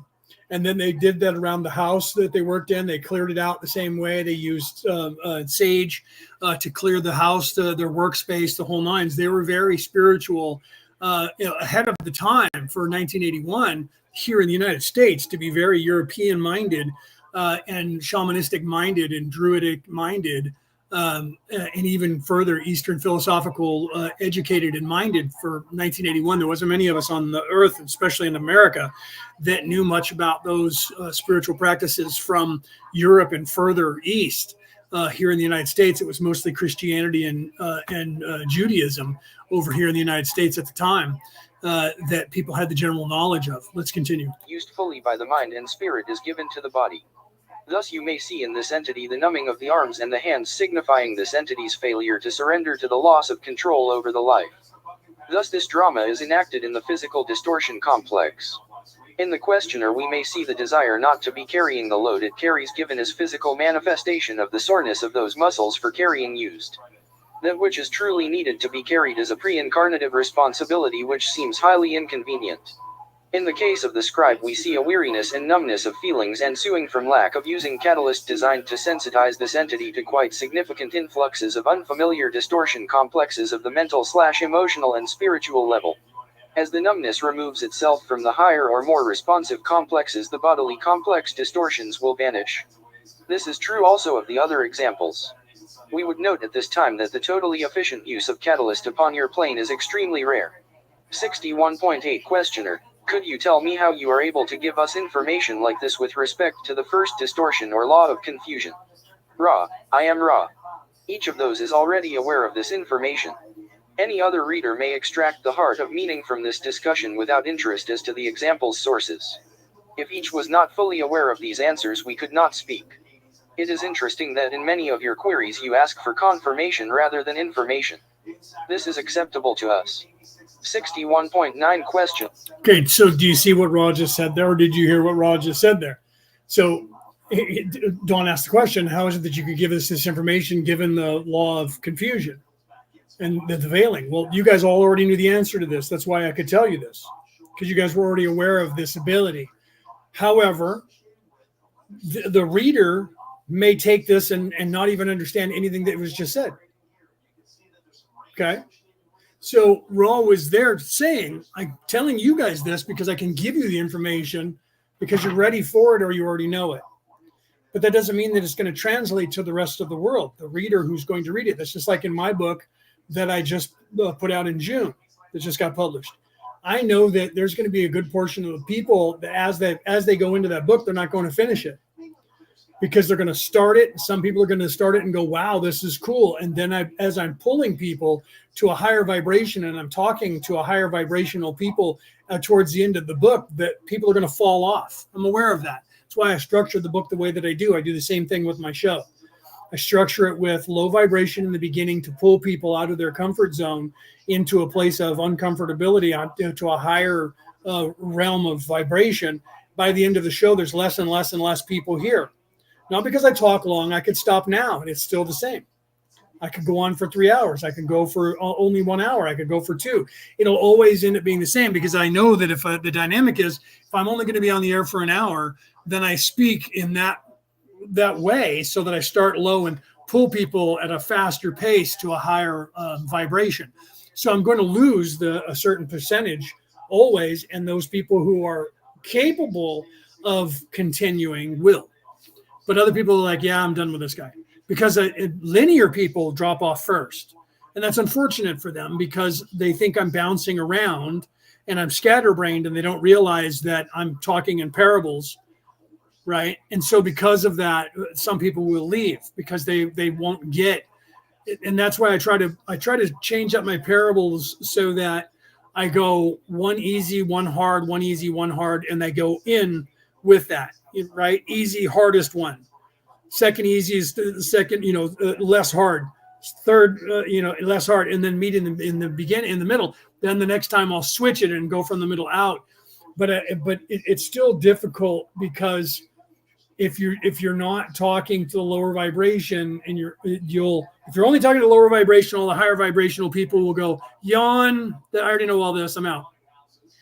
If you're only talking to the higher vibration, the lower vibrational people won't understand anything that you're saying. So you have to talk to them, but you also have to keep the attention of the other people as well. So when people come in, if they go, this is all basic. For you, it is. You don't need to be here. If you want to talk off camera and talk and have an adult conversation where we're very high level, I'll do that with you. But here, I can only give the general knowledge, the maximum general knowledge of the maximum general knowledge of the human race. And that's what Ra's talking about, saying, I'll give you guys this information, but when you print it, there's going to be a large portion of the population who reads it who's not going to understand what I just said. And I know that about everything that I do. I know that about my book. I know that about the way I speak to you guys that are here. So I'm not doing this because I'm trying to completely get 1 million likes, or I would stay dumb the entire time. And I'd walk everybody through things. The bad guy would show up in the very first scene. You would know who the bad guy is. You would be in on the secret of how the bad guy killed the person. And then you will sit there and giggle to yourself that you know it all, the whole story, the whole time, and wait for the dumb cop to catch up, right? Because if I don't show you all of that, you're going to leave because you're not in on it. Because now you have to think, and you have to think like an adult to figure out who the killer is. So when people are like, oh, yeah, I figure out the killer in every single movie, I'm like, really? I'd like to know how you do that. And I don't ask that because I'm being arrogant. I ask that because I'm trying, at this point, I'm going, I wonder how awake this person actually is. Because the more the person is awake, the easier all of that is. It has nothing to do with I'm a really good sleuth and I'm a great detective and I can solve all the murders. If you're an adult, you know who killed the person in the very first 15, 20 minutes of the movie because you're an adult. Because it's not written for you, it's written for children. And that's the truth of it. Okay? Everything is that way here. When you see things like Penny was talking about, I'm not going to talk about all of that, but like Penny was talking about with her son, who's 23, and she was like, he's seeing like the sacred geometry and the spirals. And I'm like, he's seeing the Matrix. That's the moment that you all will have happen to you. When you actually pierce the veil, you see you become Neo, when Neo stood up and saw all of the lines and the ones and the zeros and ones. You don't see that. That's computer binary code. You don't see that, but you see the sacred geometry and the spirals and everything. And that's why I put that in the beginning of my show on the video. That's there for people who see it. People who already know that, when they see that, they see that I know that. That's a wink and a nod to them that I am going to be talking about that. So if someone watches the video in the beginning and goes, yawn, that's everybody knows that, they're going to come in here and the knowledge that I'm giving you now is going to be that yawnable to them. The people who watch that video and go, this guy has no idea what he's talking about, or they don't get any of the visuals that are there in that intro, then they're going to be more beneficial by this, but they won't know that has anything to do with that. Okay? You won't know that unless you know it. So that was done on purpose to trigger people in some way. And most people, the only thing that they catch, the first thing they catch is the Eye of Ra, the Eye of Horus, which most people think is the Eye of Ra. So then when they see the raw material, the law of one, the raw material, they equate that together and then they are interested. But it's actually the Eye of Horus, not the Eye of Ra. But when they see the Eye of Horus, that's the third eye. That's the pineal gland. That is all of the information of the third eye being illuminated. That's why that design by the Egyptians, by the way. Okay? That's the awakening and the third eye being illuminated and the veil being pierced. So some people know that. And so when they see that and then they see the visuals of all the spirals in nature, they realize that the creator of that video, who's about to be speaking, is awake. I don't have to put those words on the screen. I show the visuals. The other thing that people catch is the two images, the radial image of the brain cell and the universe. Scientists will see that. It's the same. The brain cell is identical to the universe, and the universe is identical to the brain cell, except for the universe is about 1 million times more complex, but it's identical. So your brain cell is identical to the structure of the universe. Identical. When you take a radial image of a brain cell and a radial image of the universe, it is identical. Okay? That is illumination. That is showing you the tree of life. It's showing you that all of this is in the mind of the creator, because the universe is one brain cell of the creator. Do you understand that? As within, so without. As above, so below. Okay? Those images are on that first 1 minute and 38-second video clip that I have. Anybody who's awake gets that instantly. Anyone who's not unveiled doesn't, unless they're close. And then it triggers them in some way and they go, huh, I know that means something. Maybe I should tune in. For people that are completely asleep, they can't get past that. I'll tune in after that stupid song of his takes so long, 1 minute and 38 seconds long. Oh my, I can't wait until it's over. And if they go to listen to a show, they'll fast forward past it every single time. But if you've seen it and you acknowledge it, I don't expect that you have to watch it. But people will actually say to me, why do you have to have that intro so long? And I'm like, it's not for you. Because if you have to ask me that question, that I have to wait till that intro is so annoying. I don't tune in until after you've started talking. And then some people will not tune in the first 15 minutes because they know that he's just wasting time talking for 15 minutes. That's not what I'm doing. Okay. I'm aware of all of this. I know what people think, why they think, because I get feedback from people and they say these things to me. And so that just tells me where people are in their development. It doesn't mean anything. It doesn't mean that I look down on them for it. It's just that I know, I kind of giggle to myself and go, well, obviously this one is not as awake as they pretend they are, because if they were, they would get why I'm doing that. And it's not like I think I'm so superior that obviously everybody understands why I'm doing that. I know that not everybody understands that. That beginning video is only going to be 10% of the people who actually see it are going to understand it. I know that. I knew that when I designed it. Okay. So let's continue here, right? The concept of the alpha and the omega, Peter's saying this, let me put it up on the screen. The concept of the alpha and the omega, the quickening, thank you for using that term. Not very many people say that. The quickening of the two souls of fight for knowledge to stop evil and the quickening knowledge of love. People don't use that term enough, Peter. So they don't understand what the quickening is. That's why as soon as I saw that was what caught my attention, was that you were using the quickening. The quickening is the waking up. And the only place I ever saw it in history was not in history, it was in a movie, The Highlander. The movie The Highlander that came out in like 1989. And that was about immortals that were in human bodies fighting for the prize. I'm not going to tell you much more than that. But one of the things that Sean Connery's character, Juan Valdez Villalobos Ramirez, told Conor McLeod. I apologize for that. I said Conor McGregor. He was Irish. Conor McLeod was Scottish. Told Conor McLeod when he was tapping into the charm of making without saying the charm of making, when they were tapping into nature, he called it the quickening.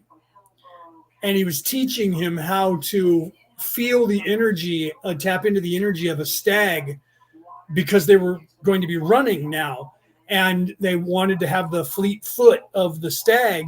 And he was saying, feel the energy from that stag. Feel it in nature and feel it. And then he was like, whoa, I can feel it. And they were running and he was like all excited and he was laughing. And he said, that is the quickening. And Peter just used that term, which most people don't, because they don't understand what the quickening is. The quickening is literally vibrational pattern. That's why they call it quickening. It's the speeding up of energy because you're moving to a higher resonance. So the quickening is when, as you start ascending, your ascent is, and people, weirdly, it's the opposite of what's actually happening, because in the third dimensional reality, our vibratory pattern is vibrating faster than any other dimensional vibratory pattern. The reason that we have the time dilation, past, present, is now, and future separation, is because we're moving closer to the speed of light than any other reality, any other illusion. So that's why time seems so long for us. Like when Ra says, Dawn asked Ra at one point, how long does it take you to move from the fourth dimension into the fifth, or the fourth density and the fifth density? And Ra says to them, they say, from your perspective, about 700 million years. 700 million years. Oh my God, that's insane. How long could that's like, you'll never get anywhere.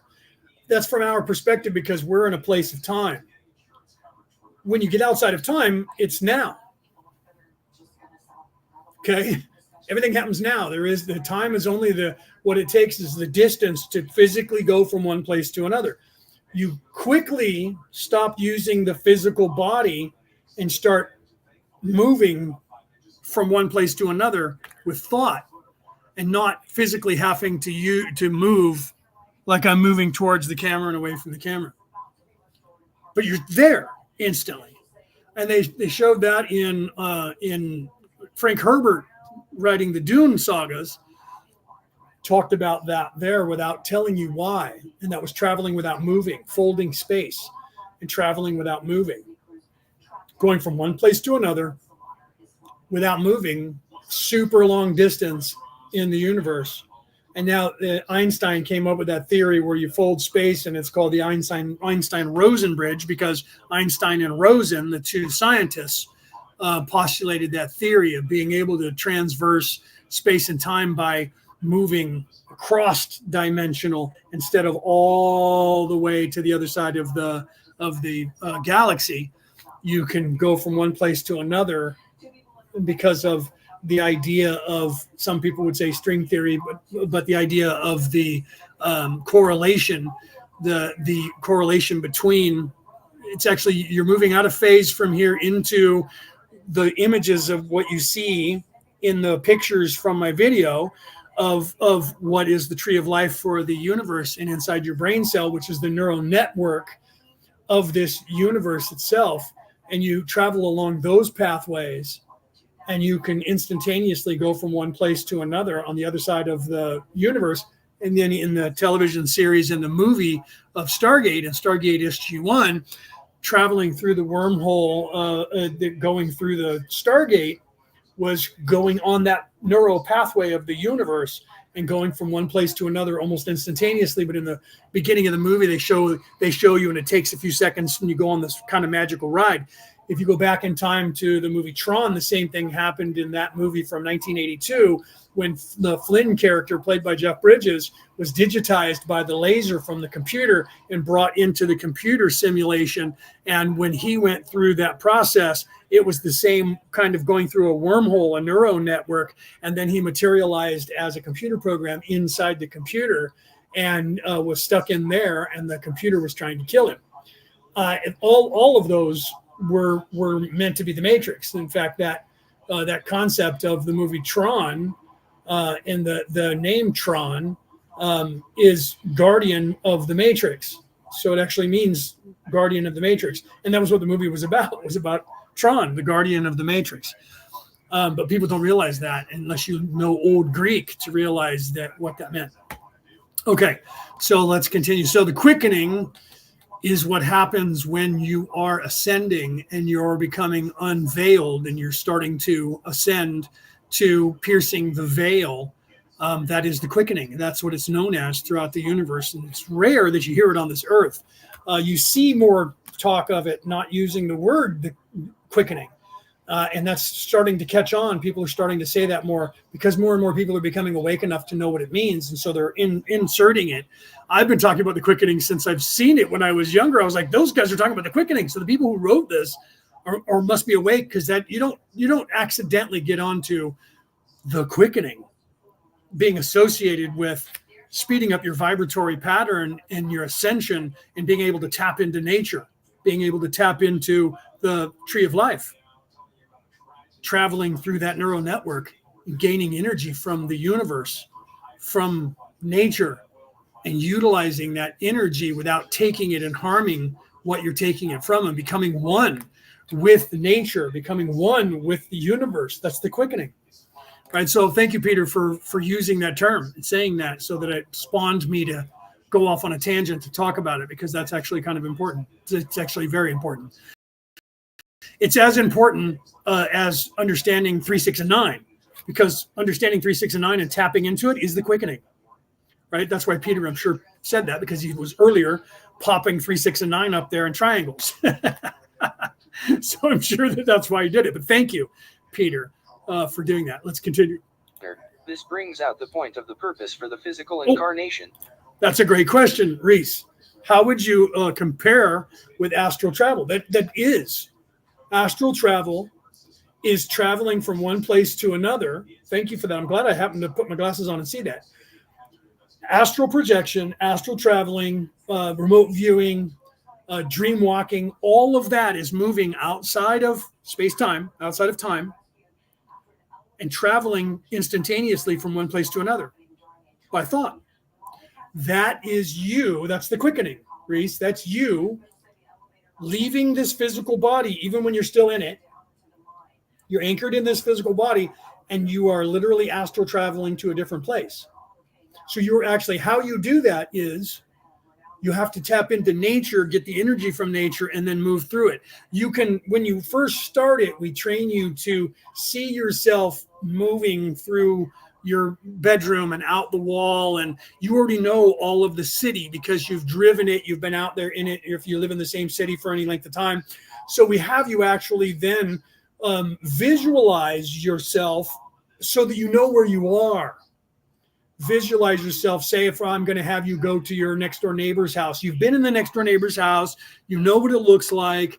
So for you, it's not a stretch in your mind to visualize yourself out of body, moving, walking through the wall or out the front door and over and into their house. And you already know what their house looks like. So you have a point of reference to anchor you. And then you'll walk in, and then we try to get you to remote view, see something that person's doing in the other room. This is what scientists do in the government as well. And they'll say, see what the person is drawing. You already know what that person looks like, so you know that's your target. So that will draw you to them. Do you see how the training works? And then see what they're drawing. Now you know they're sitting at a desk with a pencil and paper drawing something. So now you're visualizing that in your mind. That's where you want to be. And now you're positioning yourself to where you can see what they're drawing, and you're trying to see what they're actually drawing. What's happening is you're not physically there. You're here. But you're reaching out with your immortal soul and making communication with them, or leaving your body partially and going there and looking over their shoulder, say. When you're effectively realizing and you can focus enough, you'll see what they're drawing. Or someone holds up a card and they go, what am I holding up? If they're looking at it, psychically, you can pick up on that because you can get into their head. And if they're trusting in you and trying to project it to you, you're communicating, you're meeting somewhere in the middle. So that's the quickening. So if you're then astral projecting to go somewhere in another part, taking DMT, ayahuasca, psilocybin, and you're having a trip and you're going to the center of the universe and seeing God, you're doing that. And then people are guiding you back. When you astral project, there's the silver cord. Have you heard about that? There's a silver cord. Silver cord is attached to your soul that is attached to this body, so you don't get lost. And if you do get lost, eventually it'll pull you back. Okay, so you can't leave your body and get stuck somewhere and never come back. It's designed that way so that you won't have that happen, because sometimes people accidentally leave their body while they're sleeping. Sometimes they do it on purpose, and sometimes they become aware that they're out of their body and they're someplace else, and they get scared and they don't know how to get back because they don't recognize where they are, or they don't know how they got there because they've never done it before. The silver cord will eventually pull you back if you're out of body too long. It's a safeguard. So it is actually that.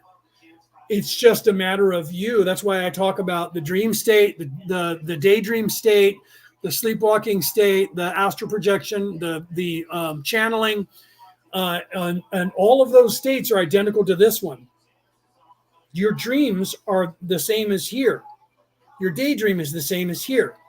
The only laws of physics that are different in any of those is your perspective, except here. Here, we have time. So if you're in a dream state, you can automatically have yourself a gun to protect yourself.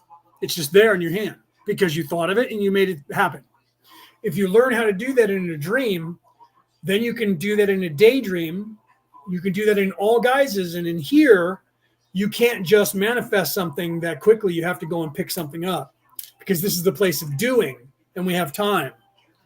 But you have to realize that this place is no different than those places. And this is where we teach you to expand your consciousness to move you into that place. That's called the quickening.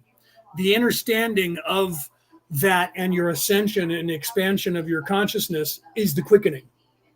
It's slowing down your vibration because you're moving into a place where there's no time. So in that place, you're actually vibrating at a higher rate, but at a slower speed, because here we're moving super fast because we're close to the speed of light to stretch time. So when you get outside of this place where there is no time, it's not stretched, it's all now. So manifestation becomes instantaneous, but here it takes time because this is the place of time. Okay. But it is the quickening. The quickening is the understanding of that concept.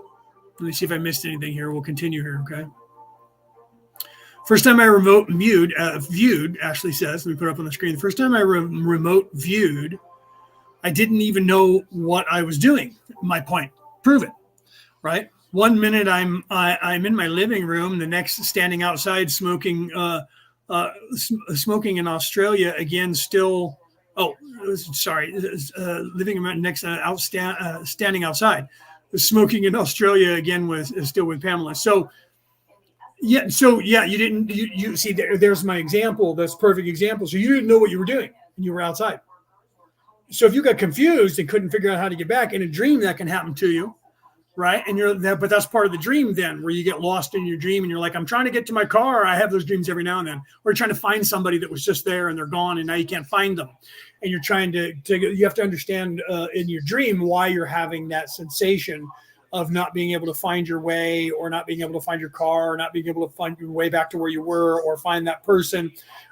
Those are things that are something your subconscious is dealing with, and it's coming through in a metaphor in your brain, and you have to figure that out when you're awake as to why you were seeing that. But in a dream, you can get lost and never find your way. But in your dream, and you can't ever find your way, eventually you'll wake up because you're lost. You wake up, oh man, that was scary. I couldn't find my way, I was lost. I was naked in public. So when you're in, so you came back. You didn't realize that that's what happened. So you were in the subconscious and you came back. When you ask or project, the same thing will happen. Eventually you'll wake up. It'll yank you back in your body, and you'll have one of those examples where you're like, you're laying there sleeping, and all of a sudden you go, bang, oh my God, what just happened? And you wake up and go, oh, my heart's pounding, and it felt like I was in the air and slammed it. You weren't. You slammed into the ground because you were out of your body too long. Let's continue. I believe. And that is to reach a conviction through your own thought processes as to a solution to problems and understandings in a totally unbiased or totally free situation with no proof at all or anything that you would consider proof. Proof being a very poor word in itself. Can you expand on my concept? Ra, I am. Yes, Joanne said it's like when I go to the Ascended Masters retreats in my meditations. Yes. You're in a different place, and you're now learning information that is higher information. If you're there too long, you'll get yanked back into your body, or you can come back on your own. If you come back on your own, then it's not so bad. You don't come flying into your body really hard. But if you don't, your body will pull you back. If something's happening physically around you, that will startle your body will yank you back. So sometimes you could be out and it's nothing dangerous, but a car goes by your house and honks a horn, or there's a backfire and it startles you, and your body will yank you back in because it doesn't understand what's going on, and you have to be in the body. Then you come slamming in. You wake up and go, what the hell was that? And you don't know what happened because you don't remember. You weren't in the body. You didn't hear the car backfire or the horn honk. And if somebody else is in the room, they were like, whoa, you okay? I don't know. Something just scared me. Oh, there was an explosion on television. I was watching a movie and it was too loud, or a car backfired outside. You heard that? Yeah, it scared the hell out of me. Oh, well, go back to sleep. You're fine. But they didn't know that you were out of body when that hit. Right? So it slams you back into your body pretty quick when that happens. And that's kind of scary when it happens, because you wake up and you have the sensation of being in the air and moving and slamming into your body. And sometimes you actually bounce off the ground. Your opinion is an eloquent one, although somewhat confused in its connections between the freedom expressed by subjective knowing and the freedom expressed by subjective acceptance. There is a significant distinction between the two. This is not a dimension of knowing, even subjectively, due to the lack of overview of cosmic and other inpourings which affect each and every situation which produces catalyst. The subjective acceptance of that which is at the moment and the finding of love within that moment is the greater freedom. That known as the subjective knowing without proof is, in some degree, a poor friend, for there will be anomalies no matter how much information is garnered due to the distortions which form third density. 61. Well, see, that's what happens. Cassie, I have it up on the screen. I'll read what Cassie just said. She said, my first time traveling, astral traveling, was crazy. I didn't know what I was doing. Right. It just happened. And it happened. And at that time, I didn't have anybody in my life spiritually, people around me, to explain what was happening. That's what happens to most people, is we don't have anybody in our lives to help you with that. I was lucky enough to be born to my father, who was able to actually train me in that, so that I didn't have to worry about that, although I still would get slammed back into my body. So it wasn't as confusing to have that, because I had that training, right? And Amanda says, had this experience when when in what is that, labor? Is that how you say that? I had no idea what was going on, but knew I wasn't in my body. And then, bam! As soon as the head started crowning straight back into my body, right? Yeah. So yeah, that's what happens. And then all of a sudden, something pulls you back in, and you're like, yeah. And then you're like, what the fuck, right? What the fuck was that? Cassie says, yeah. I was like, what the fuck was that? That's what happens. And you're like, and you don't know. And if nobody is there to explain to you what happened, or you don't, if there's not videos, or you don't have somebody you tell the story to, and they go, oh, you were out of body and you got slammed back into your body. You have no idea. You have no point of reference. So it's scary when it happens to you. But those things arise even in those instances where you don't have anybody around you. That's your higher self and the universe giving you this expansion of your consciousness moment. And that's happening. So you're starting to become aware that you were out of your body while you were sleeping. That's going to be naturally knocking on the door to wake you up. And that's what happens to everybody. At some point, you have different things that will happen to you to help you expand your consciousness. And that's where a lot of people don't realize that a lot of the UFOs that people see, they think that they see, they're not. They're actually thought created images that are designed to help people to expand their consciousness. They're not actually aliens trying to come get them. And then most of them aren't aliens like everybody thinks anyways. And then so when you report them to the authorities, they're like, yeah, okay, you're just crazy. Or they're like, that's not an unidentified flying object, because they know who's driving it most of the time, because there's that happening here. Right. So let's continue here. 0.10 questioner. Okay. The third question I have here is, could you give examples of bodily polarity? Ra, I am Ra. Within the body, there are many polarities which relate to the balancing of... Oh, okay. So Ashley's going further. I was trying to figure out what he was saying with the smoking outside. He says, and it's Pamela, right? So still Pamela. So I messaged. So it was Pamela talking, not Ashley, telling the story. And I saw that before, but didn't say that. So she said, still Pamela. I messaged the person, and they read it on their live. And he came in and explained that I was describing his outside area. He smoked, and he was a little surprised that I did it, but not as surprised as I was. So literally you saw the person. So you were saying, getting back to what I was reading before, that all of a sudden then I was outside smoking, and it was because she was seeing this other person. So she was seeing them outside smoking, and so she was associating with being them. So then when she told the person said, you just described what my outside looks like, and I was out having a cigarette, and you didn't even know what was going on, Ashley. And it was so it's coming through as Ashley, but it's actually Pamela that's doing the typing. So that's why she said, still Pamela. I messaged the person, and they read it on their live. And he came in and said, he explained that he was actually outside smoking. And so she didn't know what was going on. So that happens. You get yanked out. And that's the universe and your higher self giving you this expansion of your, this thing that will expand your consciousness into, I'm not just this physical body, and that I have these other abilities. And that's where it starts. And then it's supposed to prompt you to then go, what was that? And then look into it. And then start learning about astral projecting and spirits and ghosts and mediumship and all of that to assist you with your expansion of your consciousness. Just like the guy who does the channeling, he always has his eyes closed when he's channeling. I can't think of his name right now. I was watching one of his things that Stephanie gave me last night, where he was talking, and he was being interviewed, and he was telling how he got started like 40 years ago. He does Bashir, the guy that channels Bashir. I can't think of his name. And he said, I went to in where I lived in this town, somebody was doing a show where they were channeling, and I saw this advertisement and thought, wow, that's weird. I want to go and see what that's about. And when he went there, he saw somebody channeling someone, and that expanded his consciousness. And he was like, wow, that's weird. And so he started looking into channeling.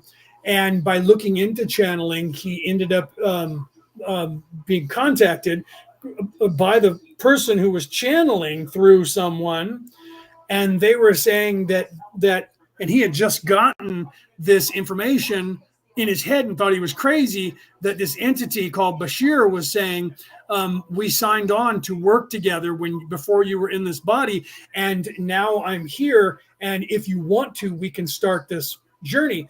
And he was like, okay, I'm losing my mind. I'm thinking that I'm crazy now, and I shouldn't be thinking that. And then the person turns to him who's channeling someone else and says, there's an entity here that is willing to work with you, that you signed on to work with, and saying to you that you can do this and start channeling now if you're ready. And he was like, so wait a minute, there's no way this person could have known that that was what was going on in my head. And they just repeated the same thing that I got in my own head. Maybe this is actually something. And then he started channeling Bashir, and he's been doing it for 40 years, channeling Bashir. Okay. So that was a validation playing out for him because obviously he's been doing it for 40 years. Right.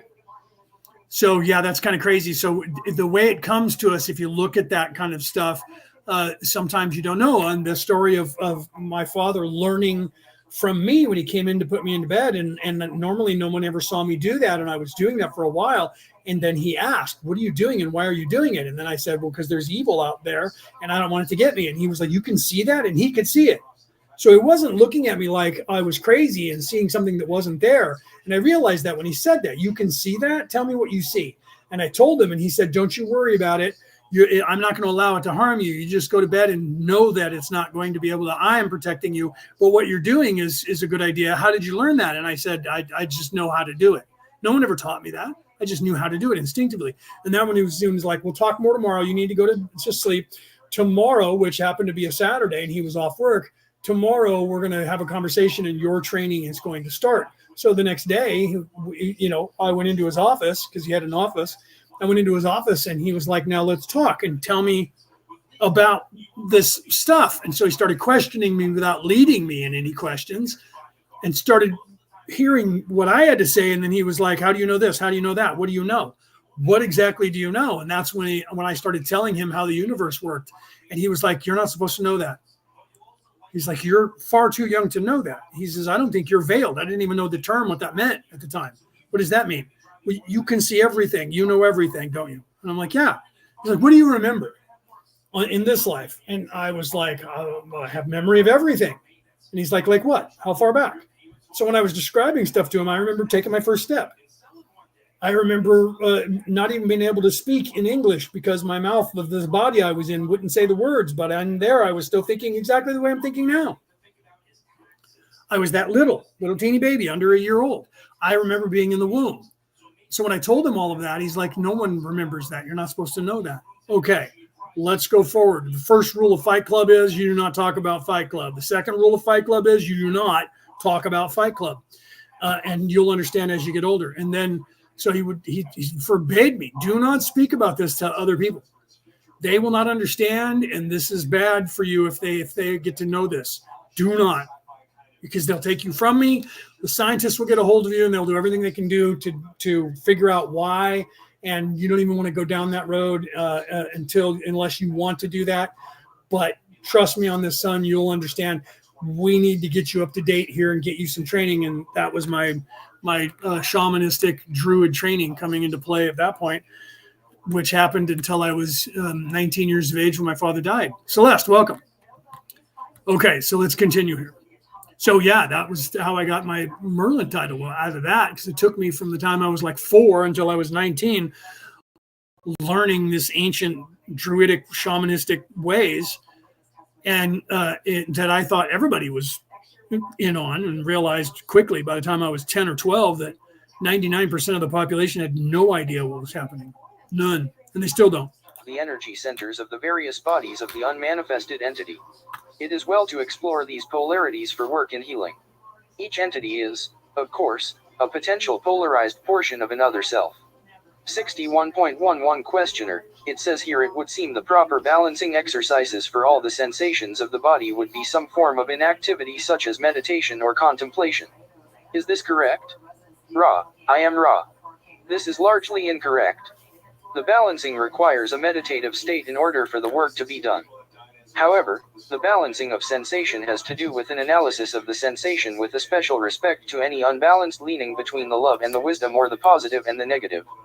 Then whatever is lacking in the balanced sensation is, as in all balancing, allowed to come into the being after the sensation is remembered and recalled in such detail as to overwhelm the senses.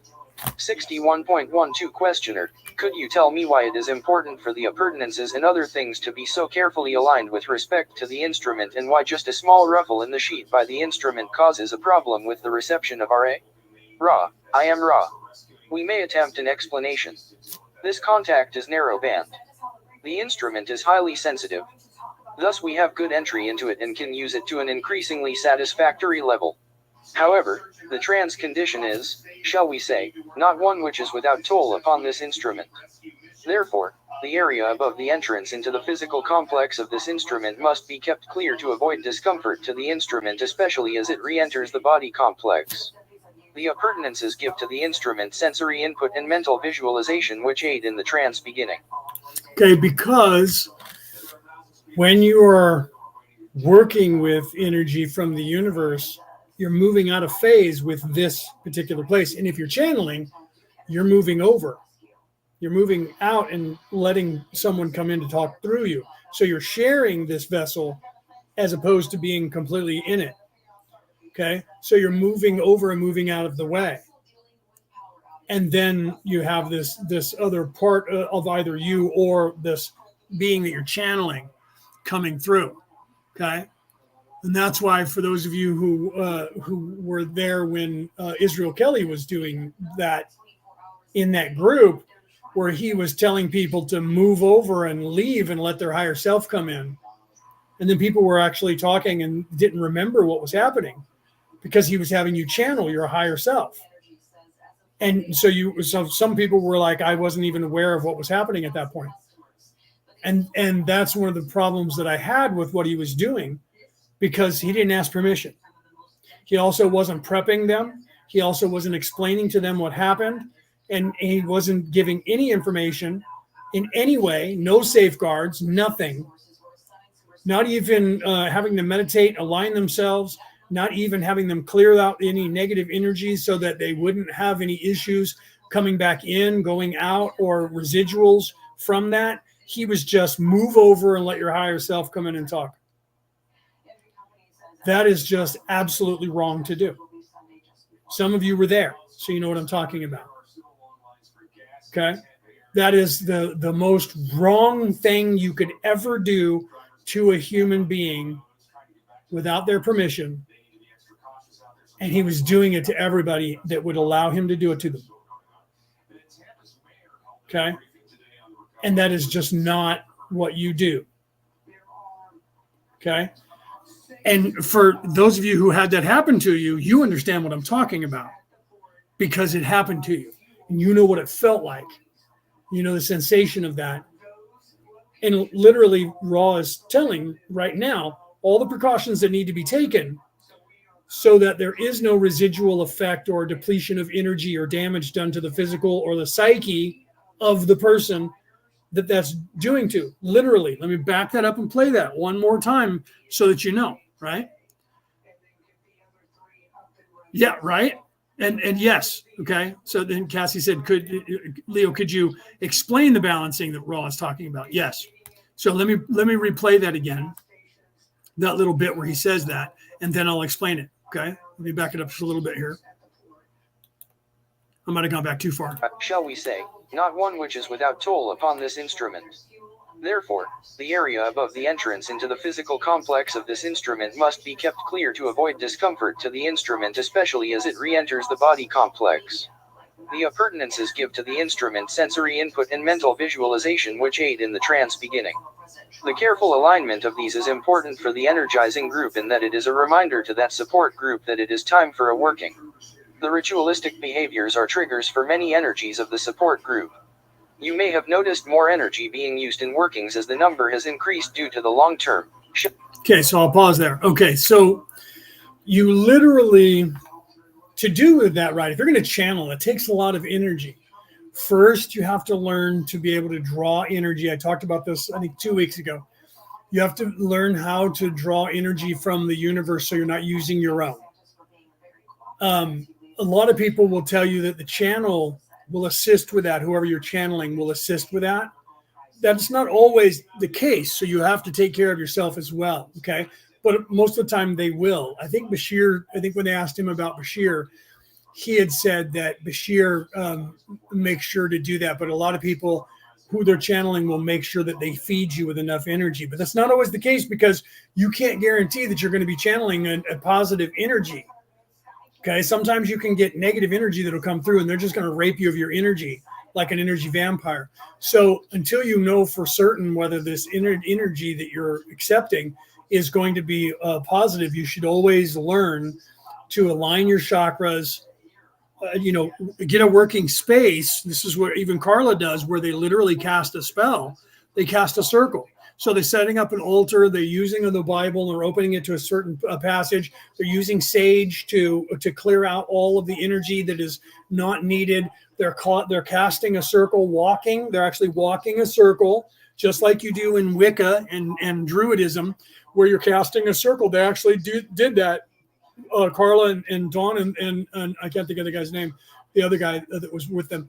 They're actually doing that. So they're literally casting a circle. They're casting a bubble to work in. You have to take care of yourself, make sure that you have the right energy in yourself and draw energy from the universe into yourself. But you can only hold so much, and then it becomes abundant and you have all this energy and you don't know what to do with it and you kind of get jittery. So we teach you to then set up like a battery, or have someone who is a battery. If not, then you set up a battery that is outside of this space, and you put the energy into that and fill that up so that you are then connected, like with the silver cord, like your soul is connected to your body. You connect yourself to that so that you can drain all of that energy. And instinctively, I have 100 gallons of energy, whatever. And when that's done, I have to end the session. And you tell yourself that so that your higher self will then help protect you. You also let the channel that you're channeling come in, know that. You should be doing that when you're doing Reiki. You should be doing that when you're casting spells. You should be doing that as a medium if you're talking to other people. You should never use your own personal energy and deplete your own personal energy. You should always draw energy from the universe, because it's 100% abundant. It is absolute infinity. So there's no need to drain your own energy and do damage to your physical body by draining yourself. It's going to drain you anyways. Okay. It's going to drain you of your sugar, and it's going to drain you of your water, of your physical body. Okay. That happens just transmuting energy through this body. So that's the already one outcome that's going to happen. So you have to make sure that you've eaten. I always eat just prior to coming on here live, because I know I'm going to be channeling, not just speaking to you. So that's why I also have water while I'm here, okay? Because of that. So I have water in a glass, not in paper, not in plastic, glass. Because water is your life, and without it, you will die on the desert planet called Dune. So you have to balance yourself, clear the space, clear the area, protect yourself in the area you're going to work in so that you can work. And by doing that, you're moving out of phase, by the way, with this place. Slightly, people can still see you and interact with you, but when the second they get within the boundaries of whatever bubble you put up, they can feel the difference in the energy, whether they know it or not. Most people can. And then you make everything, even if you have to do it with scent, with incense burning, whatever, you have to do all of this so that you're keeping negative energy at bay, so that that's creating that bubble, so that you don't, if you have evil that is trying to assassinate you, they can't reach you, so that you can work. I do that before I start here. So the only thing they can do is mess with my internet. And then I push out past that so that I don't have issues with the internet. Okay. So literally, unless like the power goes off or something, right? Then it's crazy. Or the military planes fly over and they screw up the internet because they're jamming everything around the aerospace. So you have to do that, align your chakras, balance yourself, do some meditation. You have to do all these things to do this stuff. So that is protecting yourself and taking care of yourself. And then if you're moving over and moving out of your body so that you're channeling somebody, the toll is going to be less. You're still going to burn the sugar of the physical body and the water of the physical body. So that's why you want to make sure that you have the sugar by eating something prior, drinking water prior. And then afterwards, you're going to find that you're going to be hungry and thirsty. Why? Because you're dehydrated and your sugar is gone. So you're going to have to then put in some more sugar, comfort food, a cookie or something, and then some water after you're done. And the longer you go, the more it burns up. Look at those of you who watch Jamie Watson Wolf. She has water she's drinking always, constantly during her sessions when she's doing her medium work and talking to people. Sometimes she'll drain her whole water and say, hold on, I got to go get more water. And she'll get up and come back. If she's doing it for a long time and she's constantly drinking water, she's not doing that because it's a habit. She's not doing it because it's a nervous habit. She's doing that because transmuting that energy and channeling information burns up that energy in you, burns that up. So the balance that Ra is talking about is setting up energy correctly with herself, your space, universal energy. Yes. So he's talking about everything that I just explained to you, they're doing prior to every session with Carla.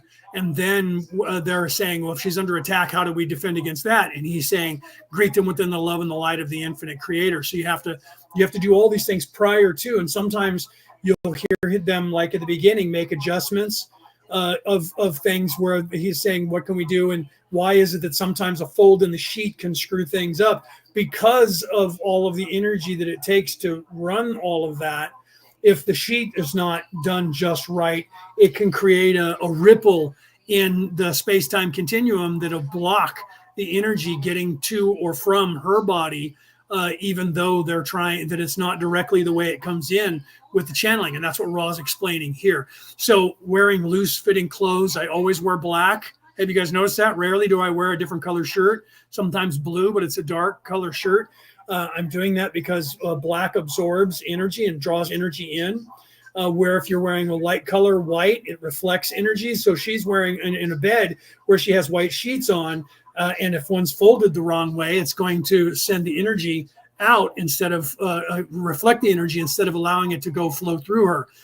So you have to worry about all these things have to be taken into consideration. Long hair helps. Well, I don't have any hair on my head because I'm bald mostly. So I grow the beard. The Ra talks about that 6-inch long hair, it acts like an antenna to draw in energy and doing psychic work. That's why most women who are magic users have long hair, most men as well. And if they don't have the hair, they either grow it long, even though they're bald on top like I am, or they grow the long beard. Why? Because it needs to be 6 inches long for optimum usage. And that's why you always see wizards and witches with long hair. Not a joke. Magic users, magi. That's why people who are, gurus or prophets, most of the time, not always, but most of the time, they have long hair of some sort. There's a reason for that. Okay. It doesn't mean that you have to, because if you're awake, you're awake. Right. And so you have some like the Dalai Lama, all the Dalis, they go clean shaven because they're trying to show people that they're above everybody else. In that they don't need to have long hair. That's why, but that's why the military in most countries has you shave your head and your beard and keep it trimmed and off, because you're easier to control, because you're like a robot. Everybody looks the same. Everybody is the same, and you're low vibration, right? So it's not that if you cut your hair short, you're low vibration, but if you're trying to transmute a lot of energy by using Reiki or psychic abilities or transmediumship of some sort, you need to be able to do all of this stuff. But sometimes if you're just bald, you're bald, right? Like the guy who channels Bashir, he's bald, so he shaves his head. That doesn't slow him down because he's been doing it so long. I'll guarantee you he meditates, balances his chakras, eats right, exercises, drinks enough water before he does that. And then afterwards, he probably goes and gets food and water to do that. He doesn't have to have long hair or a beard or anything to do what he's doing.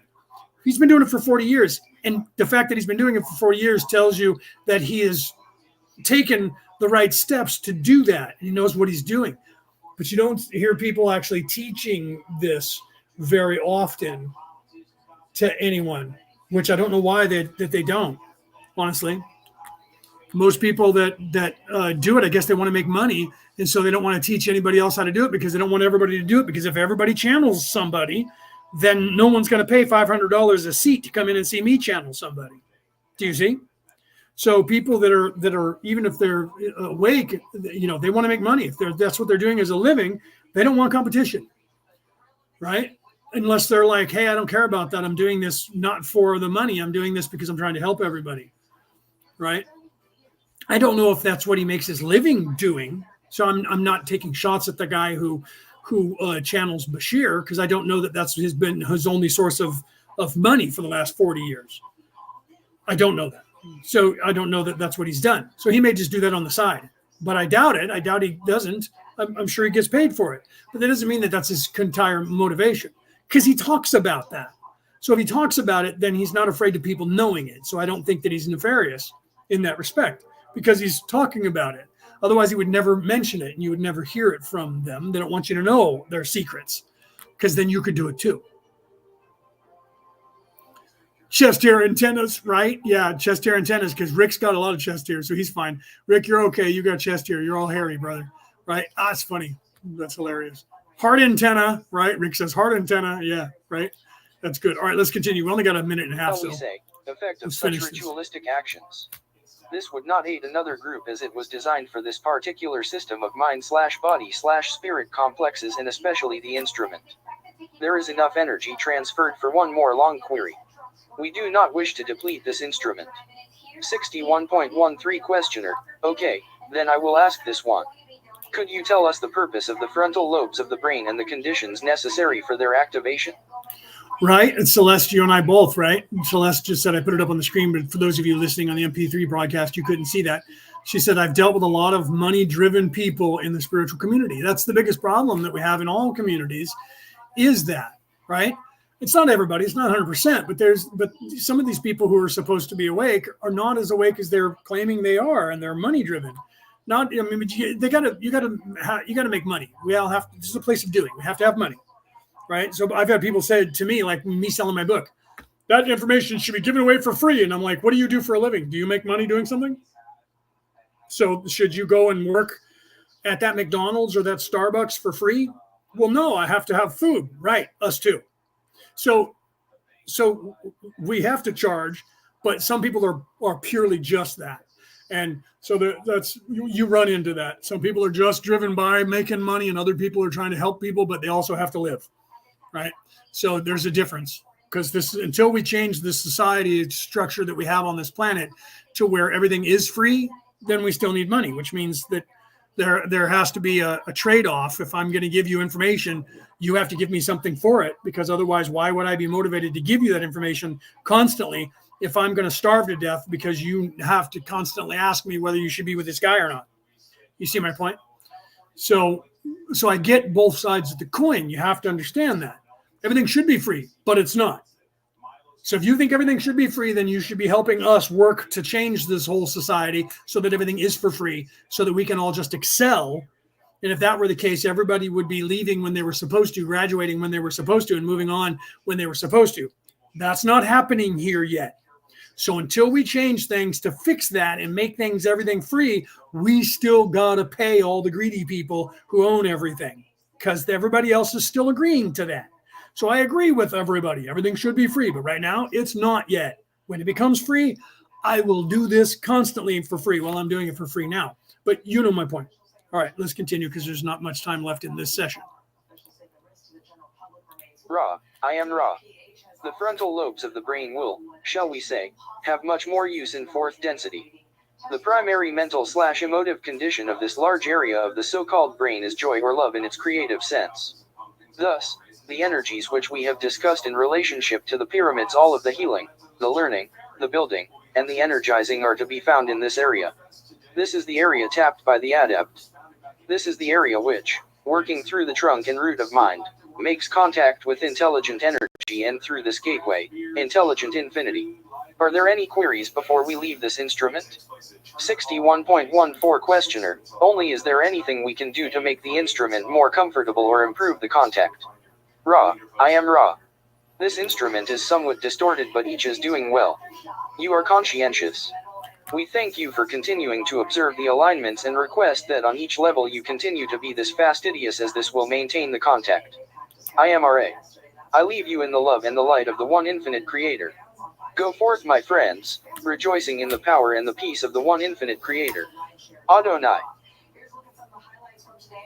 Right. So Joanne said that I had someone, let me put it back up on the screen. I had someone call me and want a reading there and then, and I refused because she wasn't willing to book me, and my energy isn't free. Right. See, you have to At some point, those of us in this industry have to draw a line and stop doing things for free, because people act like drug addicts, and they just keep coming to us, and they expect that we'll just keep giving it to them. And then some people expect you just to do that because that's what they're used to, bullying people and just getting that. And if you're coming to, I literally always say, would you go to your mechanic and say, my car's not running, I need you to fix it, but I don't think I should have to pay you? They're like, well, no, because the mechanic he's giving you a service. You're right. So what makes you think that what I'm giving you is not a service? You can't do it, can you? Try and get that reading on your own. Well, I'll go to somebody else who will give it to me for free. You do that then. If that's all you're looking for is a free reading, then that's what you're going to get, is a free reading. Okay?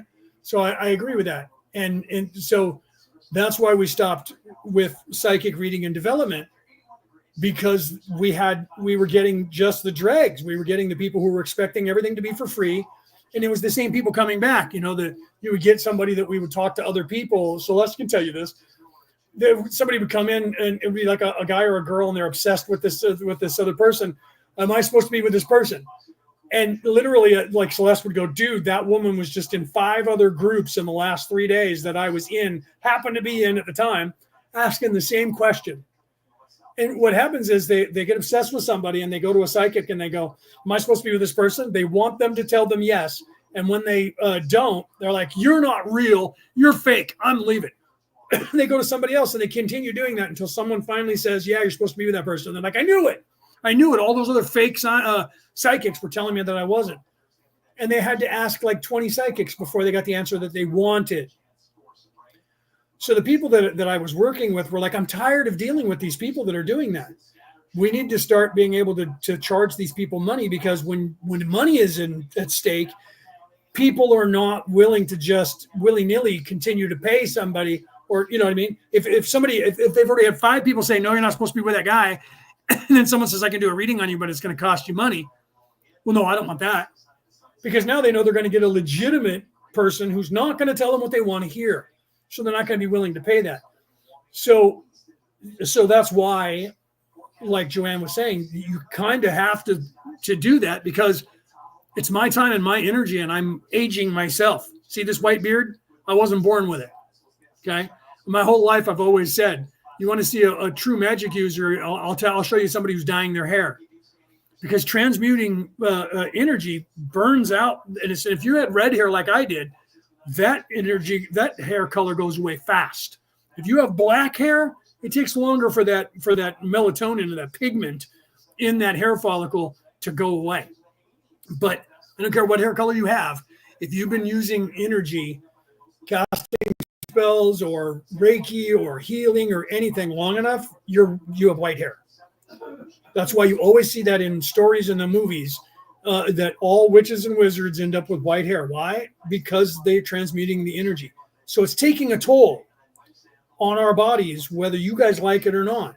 So that means we're providing you a service, no different than a mechanic wasting his muscle and knowledge of vehicles to fix your car, or a doctor. Would you tell a doctor, I need a heart transplant, but I'm not going to pay you guys?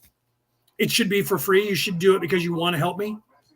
You would never do that. You would say that if you don't need a heart transplant. Second you need a heart transplant, you're like, here's my card. Here's my medical insurance. Let's get it done.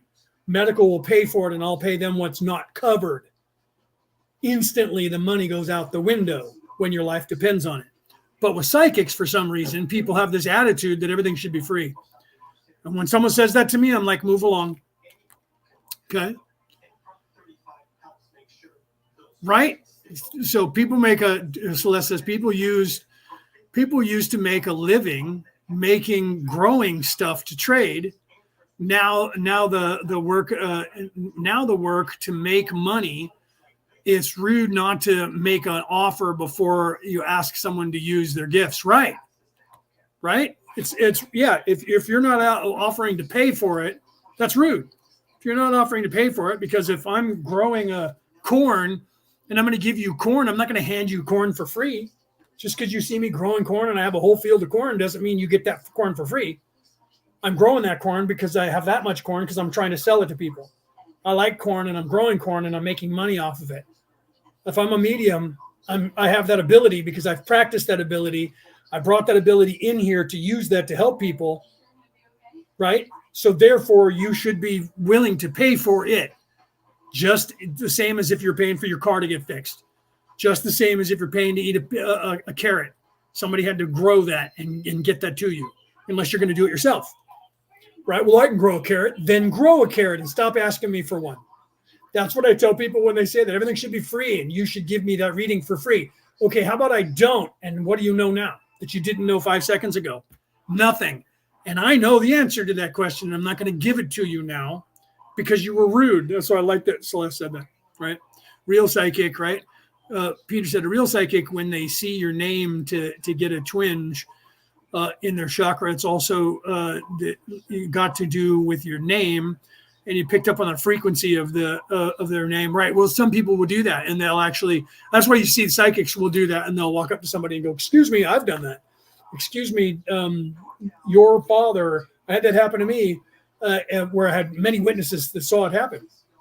I was sitting down hanging out with my buddy over at his house. I hadn't seen him for a while. And I came over, and there was a bunch of people there, some of which that I knew, and most of which that I didn't know. And people were in the kitchen and out on the patio, and I was sitting there and we were hanging out, watching TV and just bullshitting, drinking some beer. And there was a dead person standing next to me, a little short man standing next to me with a cigar. Looked like, what's his name? Columbo, by the way. Looked like Columbo. Even was wearing a trench coat and a hat and smoking a cigar. And I told the girl that, but he wasn't Columbo, but he was kind of looking like that, coming through that way.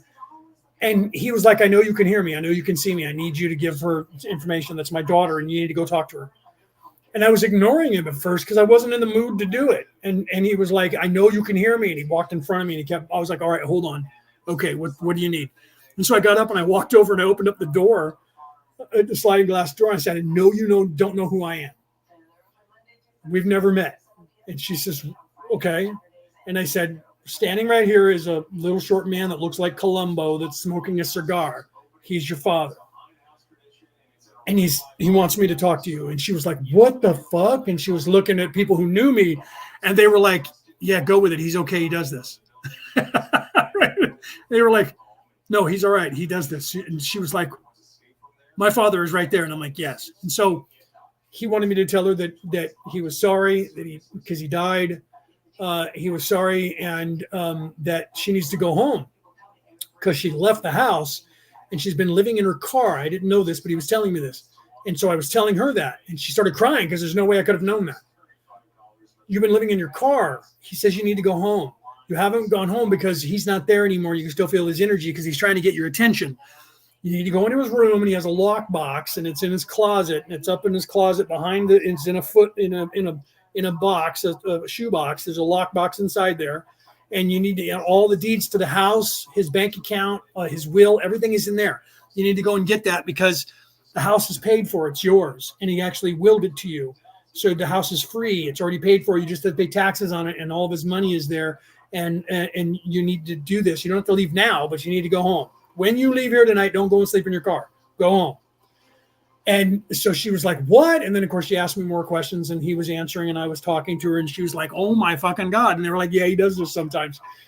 So that was an instant where I wasn't going to be asking for any money, right? Because obvious, but sometimes psychics do that. Like, what's her name? The Long Island medium did that a lot. She'd be out in public, and they were filming her, and she'd go over to somebody, and she'd go, listen, I'm a psychic, and your grandmother's here wanting to talk to you.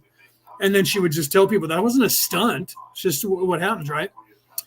It also goes for spell work. Yes, Celeste. It also goes for spell work, right? Paying for the spell binds that you need. It also puts any karma, good or bad, from the spell onto the person who paid for it. Yeah, and see, people don't realize that. We put our energy into that. So some of that karmic information is in the energy that we give you. So if we're writing a spell for you, and we've been doing this for years, Celeste was doing it. I don't know how long she's been doing it, but I've been doing it for more than 30 years. If I'm going to teach you how to write a spell, some of my energy's in that, and that karmic bond is attached to that. So if I'm writing the spell for you, you have to pay me for that spell to take my karmic information off of it. But then you are now attached to whatever ramifications. So if you're getting a spell and you're casting a spell against somebody's will, it's on you, not on me. If I'm writing you that spell, I'm trusting that you're going to do that. And if not, you're going to pay me for that spell because I'm putting my energy into that and creating that spell for you.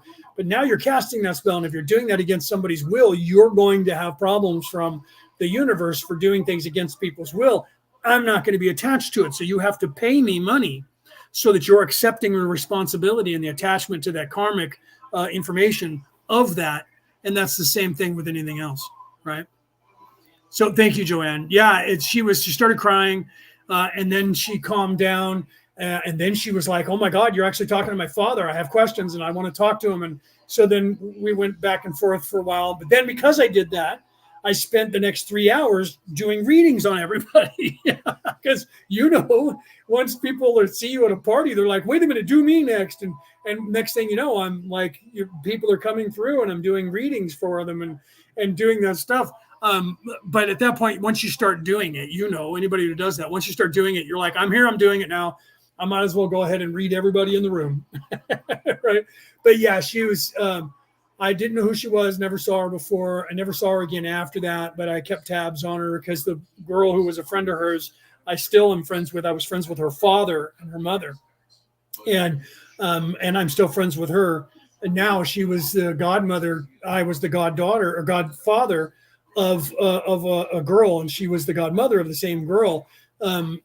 For now for 20 years or so now, and she was taking care of her, and I've known her since she was little. I was like 18 and she was like, she's like 10 years younger than me, and I'm going over to see her dad, and there she was. So I still call her Peanut, and she giggles because her dad called her Peanut. I call her Peanut. No, she didn't let anybody else do that, but I still call her Peanut because of that. But she was there, and it was a friend of hers. And so she was like, no, he does this. Let him go. He must have a message for you. Believe him. He's not making this up. And sure enough, when she went home that night, she went and found all that information that I told her where it was because her father told me where it was. There's no way I could have known that, right? So, yeah, that was kind of cool. It made me feel good. And I guess because I felt so good from helping her that I was okay doing readings for the rest of the night. So I, of course, didn't do any more drinking. I had only drank 2 beers at that point, stopped drinking beer, started drinking coffee, continued for about 3 hours, and then decided to go home. It was a Friday night, and I was off the next day. And by that time, it was about, a little after midnight. And I decided time to go home so I could get some sleep.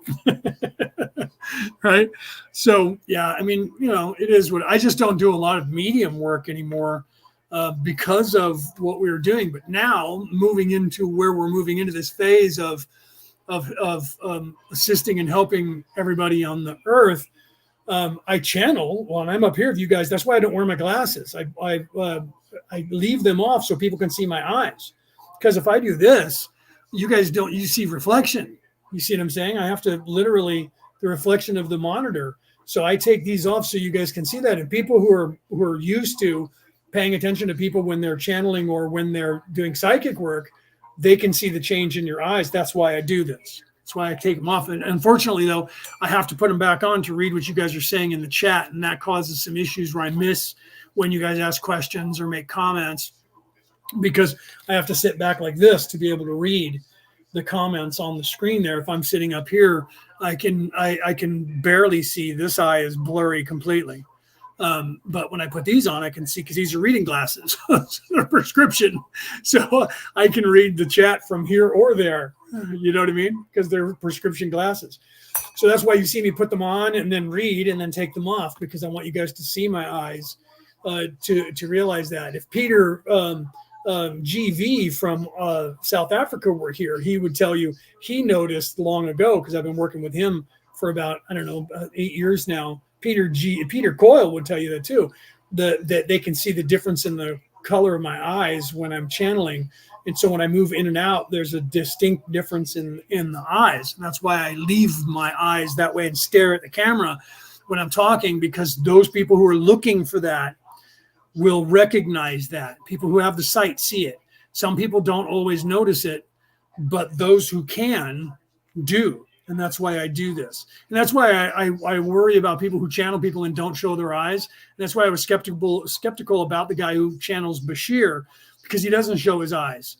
when he does that, but the messages, I've listened to the things that he says. His messages are very on point.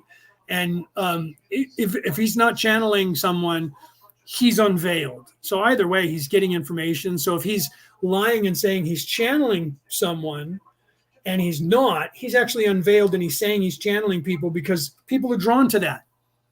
People don't come to hear me, even though I'm channeling. I'm tapping into the Akashic records and my higher self and my guides while I'm talking. If I don't tell you that, if I tell you I'm a psychic medium, I get more people, right? That's the truth of it. People will tune in for a psychic. If I'm saying I'm channeling a different person, more people will tune in. If I'm giving you the exact same information saying that Leonard O'Neill is saying it, less people tune in. That it is the nature of the beast here in this place. So if I literally just sat here and said, I'm channeling Kelto, which is me, right? If I said I'm channeling this entity Kelto, and that's, or the Archangel Gabriel, right? Everybody would all of a sudden pay attention. What's he saying? What's he saying? If I lied and said I was doing that, some people would notice that I was lying, but most people would think I'm channeling Gabriel. Okay. And if they said, you're not channeling Gabriel, I could say, actually, I am Gabriel. I was baptized Gabriel. Okay. Chosen because of Archangel Gabriel. But I'm also baptized Leo. Okay. I have 2 Christian names. So I'm not lying because both of those archangels, one's a saint and one's an archangel, I know and work with. Do you see? Because of that, I'm attached to them from a Christian standpoint. But people don't realize that wanderers are, in fact, what the people on this planet call archangels anyway. You guys don't know that. And that's what most people don't tell you that, because then people are like, you're not an archangel. Actually, they are. They are. There's more archangels than you think. And everyone's like, well, there's only these 12. And I'm like, no, you should go into the Hebrew books and read. There's far more than that. Even the Christian book has hundreds, thousands of archangels, names you guys have never heard of, right? That's why when somebody was telling me that I talked to Archangel, who was it that she talked to? Was it Gabriel? No, it was somebody. I don't remember who it was. I think it was Gabriel. I'll just use that for an example. I don't think it was Gabriel, but it was one of the archangels. And I said, really? Because you're getting offended by people talking to you like you're very asleep. So if you're channeling Gabriel, then Gabriel, because I know Gabriel should recognize who I am when I'm talking to you. So you should know that. And she got mad at me. You don't know Gabriel. I'm like, actually, yes, I do. Yes, I do. So if you're actually talking to Gabriel, channeling Gabriel, please do it now, because Gabriel will instantly know who I am. Okay. And she got mad at me and blocked me. And I was just like, she's not channeling Gabriel, because if Gabriel came through, Gabriel would know who I am. Okay. And I'm not saying that because I think I'm cool. I'm saying that because I know who I am. Okay. I had that happen. I've told this story. I was 22 years old, 21 years old, 22 years old. And if my ex-wife, Virginia, was here, she could tell you the story because she was there with me at the time. We went over to the Wiccan priestess house that was our Reiki master teacher who was teaching us. And we went over there, and she was having a guest come in who was channeling Holy Mary. Okay, not Mary Magdalene, but Holy Mary, Mother of Jesus. I had never in person saw anyone channel anyone. So I was curious if that person was going to know, really be Mother Mary. So I was there with a bunch of other people. There must have been like 30 people in the room, sitting on the couches and the chairs and stuff. And this woman comes in the front door with an entourage, 3 or 4 people that were handlers, all women. And they came in, and she walked through the room, and she looked, and saw people. And I looked at her eyes, saw who she was, realized that's the person who's going to be doing the channeling. She went into the other room, and they said, okay, she's here. She's going to get into, she gets into a meditative state, and then she'll come out in a little while. So she was in there for, I don't know, maybe 10 minutes. I don't know how long it was. I didn't really keep track. Then she came out. When she came out, she was channeling Mary. I looked into her eyes and I knew this person. I didn't know the other person who was in there, who came in the front door. I had never saw that person before in my life, nor the physical body. The eyes that were there now, I actually recognized. That's weird. So she's looking around the room and she saw me. Our eyes met. She literally made a beeline for me, walked straight over to me. Her handlers were like, what's going on? Everyone's like, what's going on? And they're just like, just don't touch her. Nobody touch her. Let her go. And she walked right over to me, looking me in the eye the entire time. And I stood up and she walked up and she said, hi. She put out her hand and I said, hello. And I shook her hand. She touched me. And everybody was like, whoa. And she said, how are you? I said, I am good. How are you? She said, it has been a long time since my eyes have seen yours. And I said, yes, it has been, hasn't it? And she says, you're good then. And I said, yes, I am. I said, I didn't expect to see you here. And she said, I didn't expect to see you either. She said, wow. And I said, wow, small world, right? And she was like, yeah. And I was like, okay, you know, and so we had a little bit of a conversation. And then she said, okay, I have to get to work now. Are you going to stay? And I said, I came to see you. And she said, well, you've seen me now, haven't you? And I said, well, I'm not going to leave. And she says, okay. And she says, well, I got to get to work. And then she turned around and walked over and sat down, you know, up on the little stage for everybody, and then started doing her thing. And my ex-wife at the time was my wife, my fiance. I don't think we're married. She goes, you know that woman? I said, I've never seen her before in my life. The woman who came in the front door. The eyes, the soul that is in that body right now is Holy Mary, and I know her. She's like, well, that's obvious. Where did you meet? And I'm like, back then. Back then. Okay. I haven't seen her in about 1,000 years, but back then. So that's crazy. That was the very first time I ever saw any human channel anyone else in person. In fact, I haven't seen anybody channel anybody else. And that's not true, because I've seen people that had demons in them in person in real life. I had that happen a couple of times, right? Yeah, it was Celeste said, I know Gabriel. I know you know Gabriel, right? Raphael, right? Cassie said, I've done some work with Raphael. Well, you know Raphael too, Celeste. And Cassie knows Gabriel. You guys just may not remember it right now, right? You may not remember that right this second. So Peter does too. Peter knows that though. That's why he talks so much about Judas. And people kind of get annoyed here when he talks about Judas. But there's a reason for that.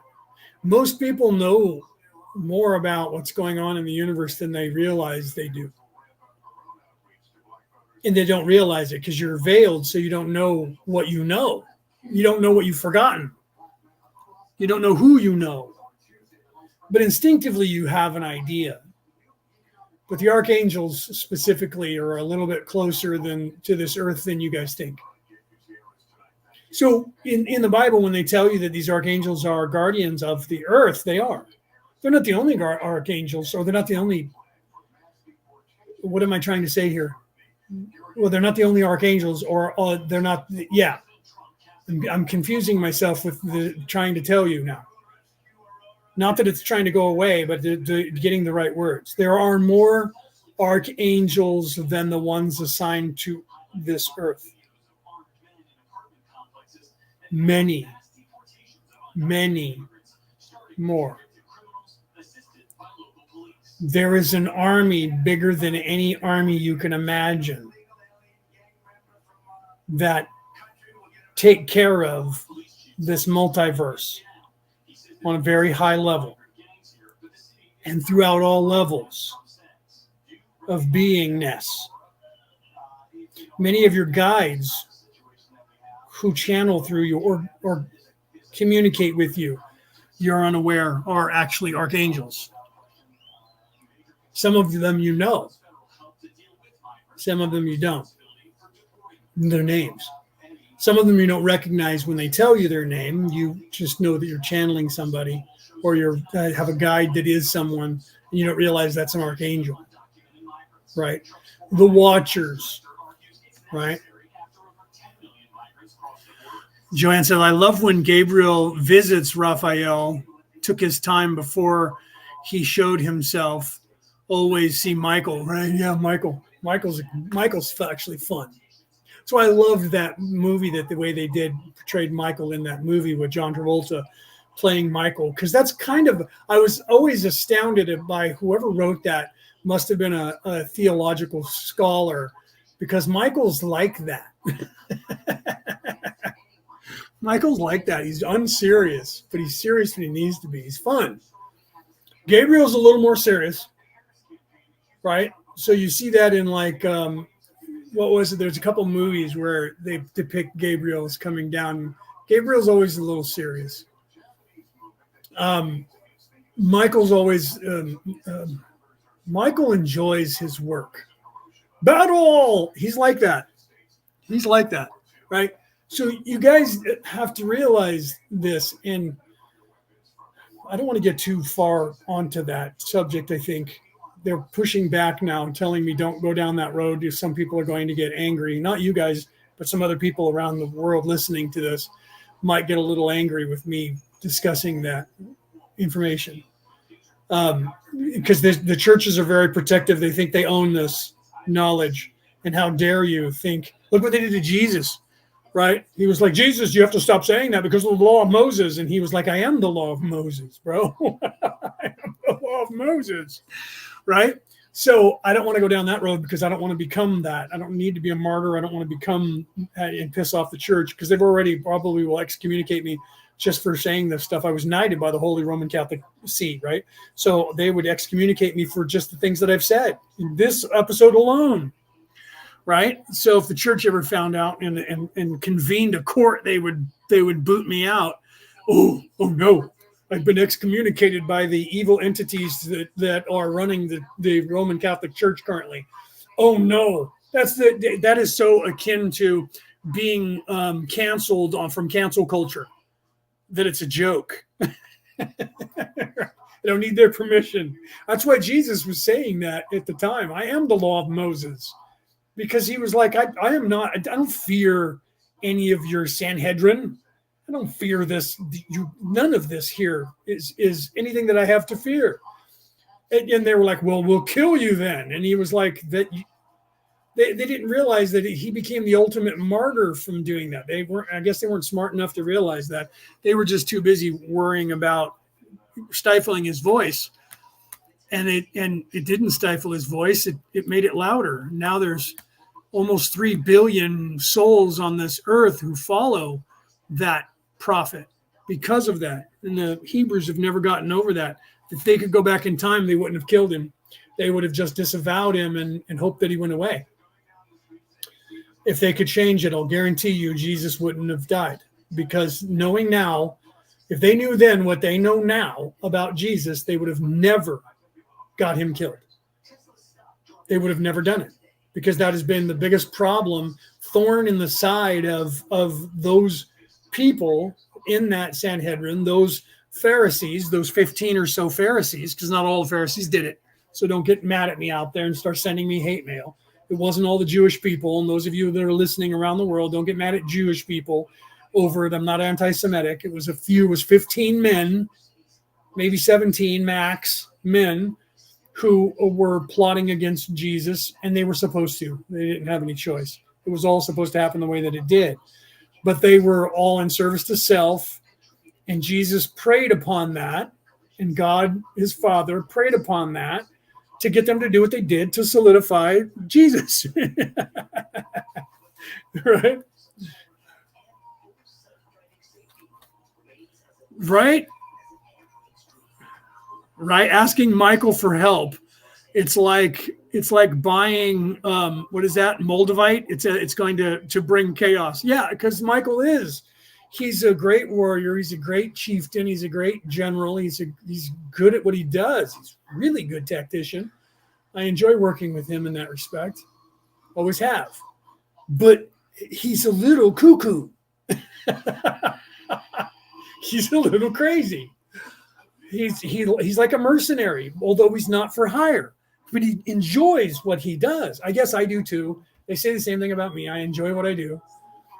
So I guess in that respect, I'm a lot like him, or we're a lot like. I guess I'm a lot like him because he is older than me.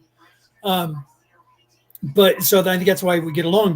But yeah, if you're trying to work with him, that's why Odin kind of got annoyed with me because, and Freya because I remind them a lot of Thor when he was young. I have that defiant streak.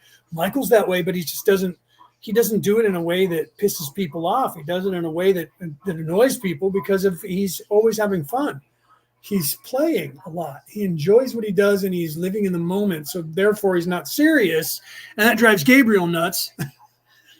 That drives Gabriel crazy because Gabriel's very serious. Gabriel would be German if he were on Earth. He would be that very reserved English German fellow who is very unemotional. It's Gabriel. He's that way, right? Michael's not. Michael is got Celt in him. He's like a gnome, or he's having fun. He's like a fairy. He has fun. People say that about me, right?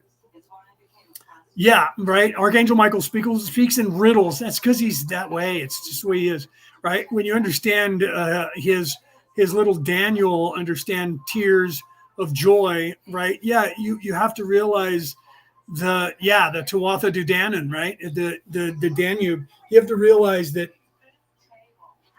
Michael, the way he talks, his name means he who is like God. Okay, Michael takes that serious. That's the one thing he takes very serious. Michael means he who is like God, like Christopher is he who is like the Christ.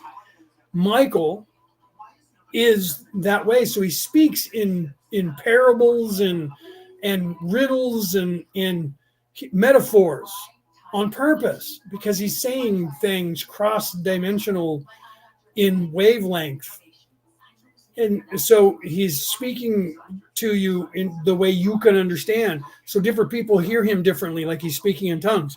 That's why like in the movie they had where everybody was smelling him differently in the movie that John Travolta was in, because that's the character that he is. That's who he is. So he is what he needs to be for everybody. He's like the Metatron, right? The Metatron is the same way. That's why the Metatron comes in like fire and brimstone and delivers the message, because it's the word that's coming to you, and it's for you to hear, and so it comes through the best way that you can. Right. Yeah. Easy to fall in love with Michael. Yeah. Because he's lovable. Gabriel's too serious. And so people stand away from Gabriel because he's always the general. That's why he would be like, Goering or one of those guys from World War II. He, very astute, very matter of fact. My grandfather was a lot like him. My dad's father. He comes through psychics, and he's always wearing a kilt, and he looks like Conan but wearing a kilt, and he's always standing with his arms crossed, very serious and looking around, almost judgmental. That's Gabriel. But Michael is easy to fall in love with because he exudes this energy that is flamboyant but dangerous, and he just has this personality that when he talks to you, the embodiment is the Dagda, the Deya, the Dagda from Ireland is Michael. He's the god of the spoken word that can hypnotize anyone with his words. So when you see that image, he's got chains coming out of his mouth that hook into people's ears. Michael's that way. He's the wooingness. He's like a vampire that can woo you, that can charm you, because it's just one of his abilities. It's just who he is, because everybody loves him because he's that way.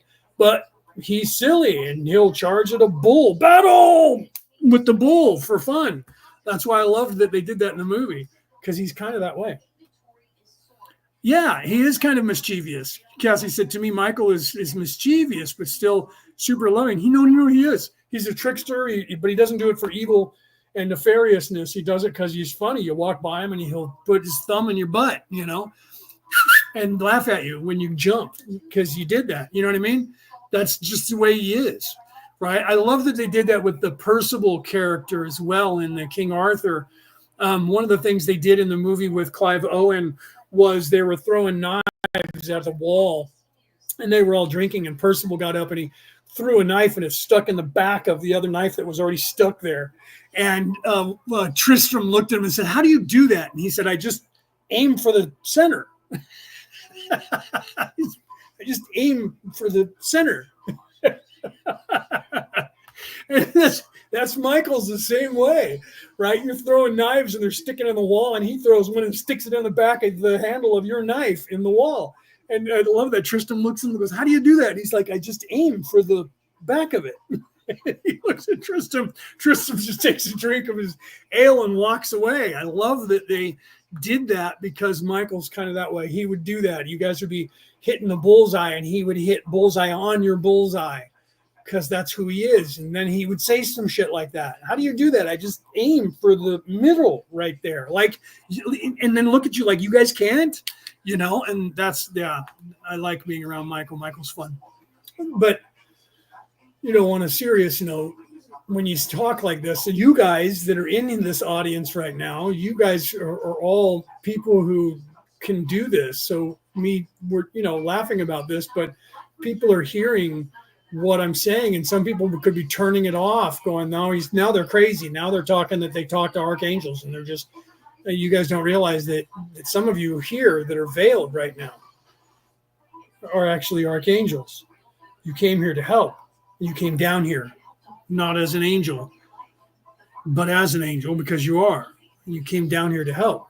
You're just veiled right now because that's how you get here and be undercover until you're not supposed to be.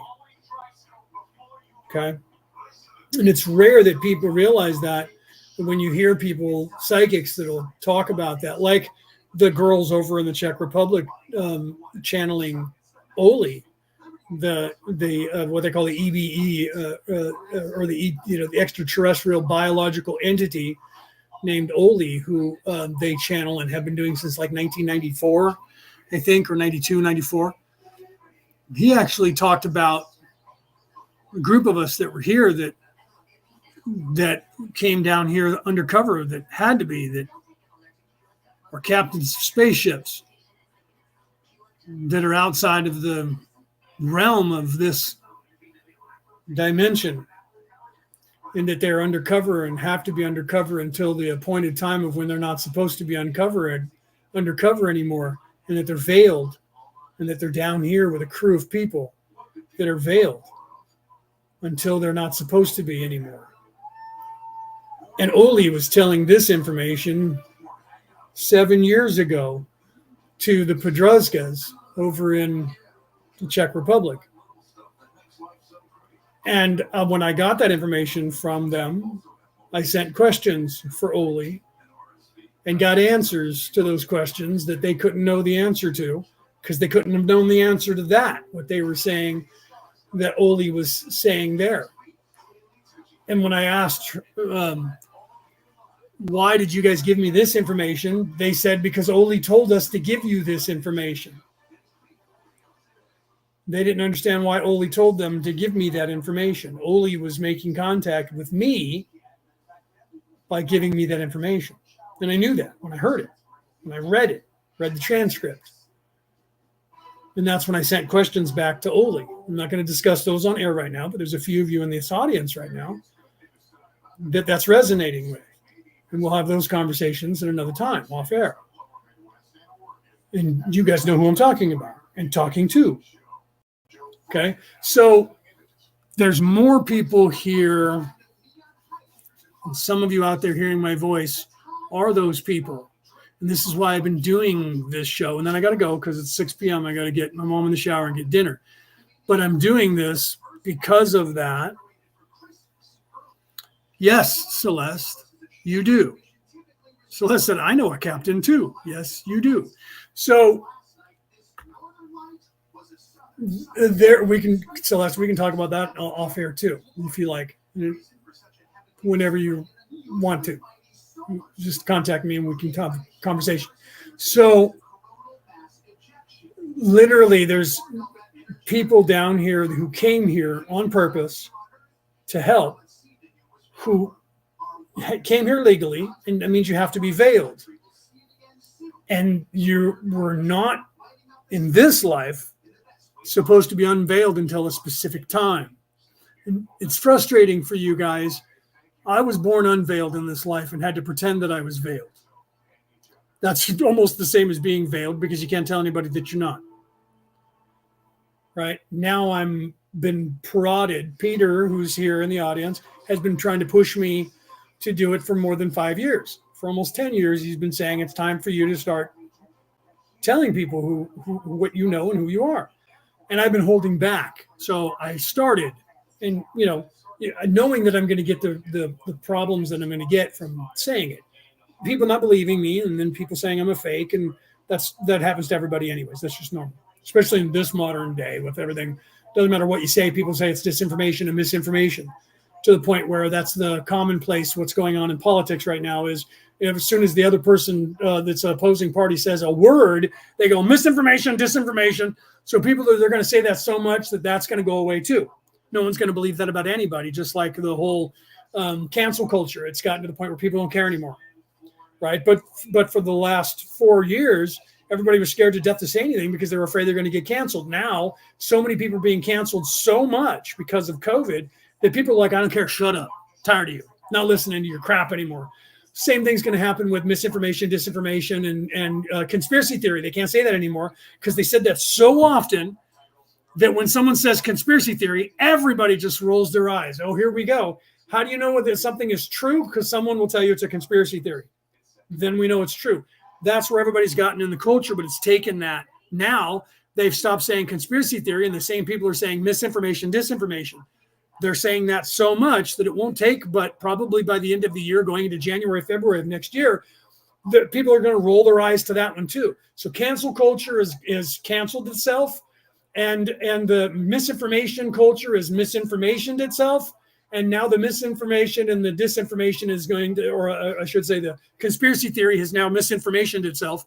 And now the people saying misinformation, disinformation are going to say that so much that no one's going to buy it anymore. And then people are going to start saying, do you know how you know that what I'm saying is true? When someone says it's misinformation or disinformation. And it's quickly happening that way.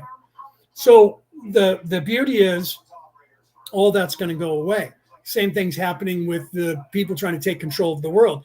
They've tried so hard since 2019 to take control of all governments and lock down the people that no one's buying that shit anymore. People are just resisting now. But in the beginning, in 2019, going into 2020, it was scary. People were afraid. Everybody thought the world was coming to an end.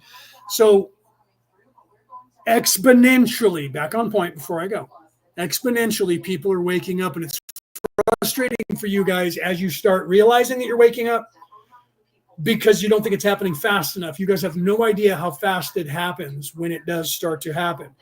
This is why in the Bible it says, and God shall come like a thief in the night, because you will literally go on off.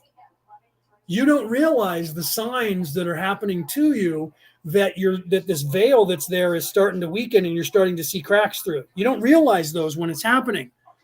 You see them, but you don't realize the weight of it.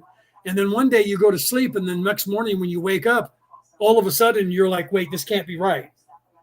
Because I'm seeing sacred geometry, and I'm seeing spirals and in everything, and all of a sudden everybody's lying on television, and all the television shows seem like they're Mr. Rogers, and it seems like when I'm talking to everybody, they're all completely asleep, and I seem to be the only one in the room that's awake. What the hell is happening to me? Have I lost my mind? Am I hearing voices? What's going on? And then if no one's here to tell you that, you try to stifle that again and go back into the matrix and not know what's going on. If somebody's around to tell you what's going on, you realize I'm awake. That's why we tell you these stories, because they how did he say it in Red, in the movie Red? Instead of saying flip the switch, he said they switched the flip, right? Because they switched the flip on you. And that's what that story in the Bible meant that God will return like a thief in the night. You won't see it coming. You won't know what's happening. And then all of a sudden you're like, the hell is going on? And you're awake. That's how it happens. But in the beginning, when you start realizing you're waking up, it's very frustrating. You don't think it's happening fast enough. And you're like, and then you hit these milestones, and then you're just like, and you don't realize that if you just get out of your way, you're already awake. You're already awake, but you're fighting against yourself. And you're like, am I waking up? I don't know if I'm waking up. I'm trying to wake up, and I'm trying to see things, and I'm trying to have abilities, and it just doesn't seem to work. But and then when you talk to somebody like me, I go, well, let's talk about what you do have happening. And then when we start telling you what's happening, you start saying it. And then I start going, but that means you're awake. And that means you're awake. And that means you're awake. And that means you're awake. What's happening is you're not associating yourself with being awake. I can't be awake. I can't be awake. It's not that easy. And it's not just this obvious, but it is. And once you realize the weight of how obvious it is and that you are awake, because most people will claim to be awake when they're not. And then when somebody is awake, they claim they're not awake because they don't think it's that obvious, right? The same person who's like, I'm awake, they're going to go, no, I'm not awake. And that's when they are awake. You have to realize that. That comes in time, and we help you through that. But it's frustrating because you know you're waking up. The saddest part of my mom's degenerative disease was when she remembered that she was forgetting everything. That was sad because she knew it, and she would get upset and she would start crying. Oh my God, I'm losing my mind. I'm not remembering. And she knew that she was losing her mind. When that went away, it got easier because now she doesn't know that she doesn't remember.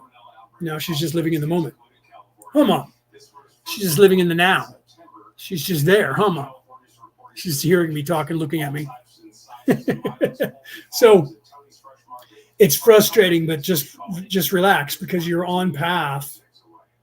You're awakening when you're supposed to awaken because you were hidden, because you were supposed to be hidden, because they're hunting for you. And you only wake up when you're capable of defending yourself. You don't pop awake and not be able to defend yourself like I did, or you would have done that when you were a baby. You'd come through awake. That's rough. If you don't have the right people around you, when that happens, you get into trouble. And they'll usually kill you because they can't control you even at that young age. So it will only happen to you. You'll only come through awake and unveiled if you have people around you who will protect you until you can protect yourself. That's the whole purpose of when we have babies. We humans are the weakest animal alive that is born on this planet.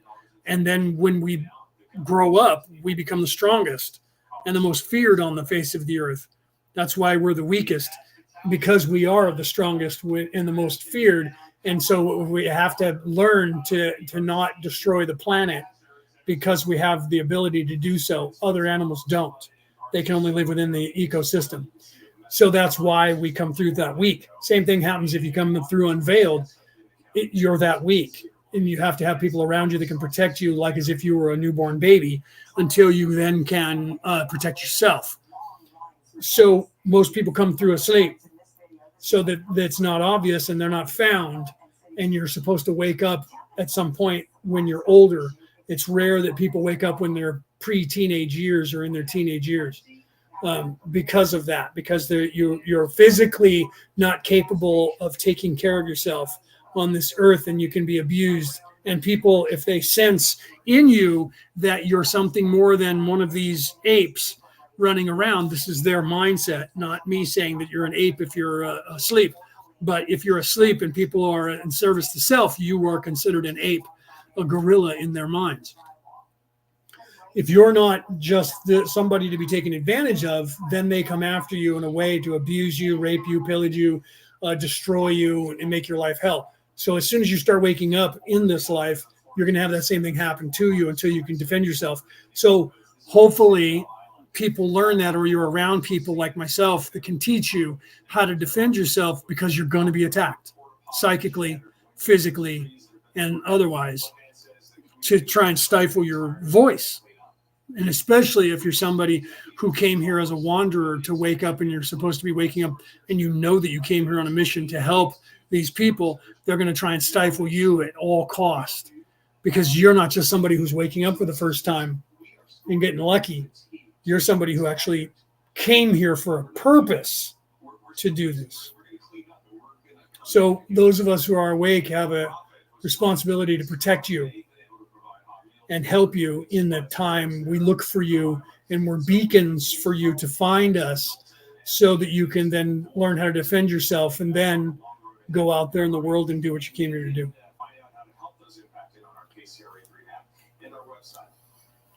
Right? When God comes in the he, she, always makes me laugh. His, her vibration is so high. It's amazing. Yeah, right? It's hard not to say they because of all that business with people saying, he, she, because God, even when they come, because God is an androgynous, both male and female, because your immortal soul is neither and both.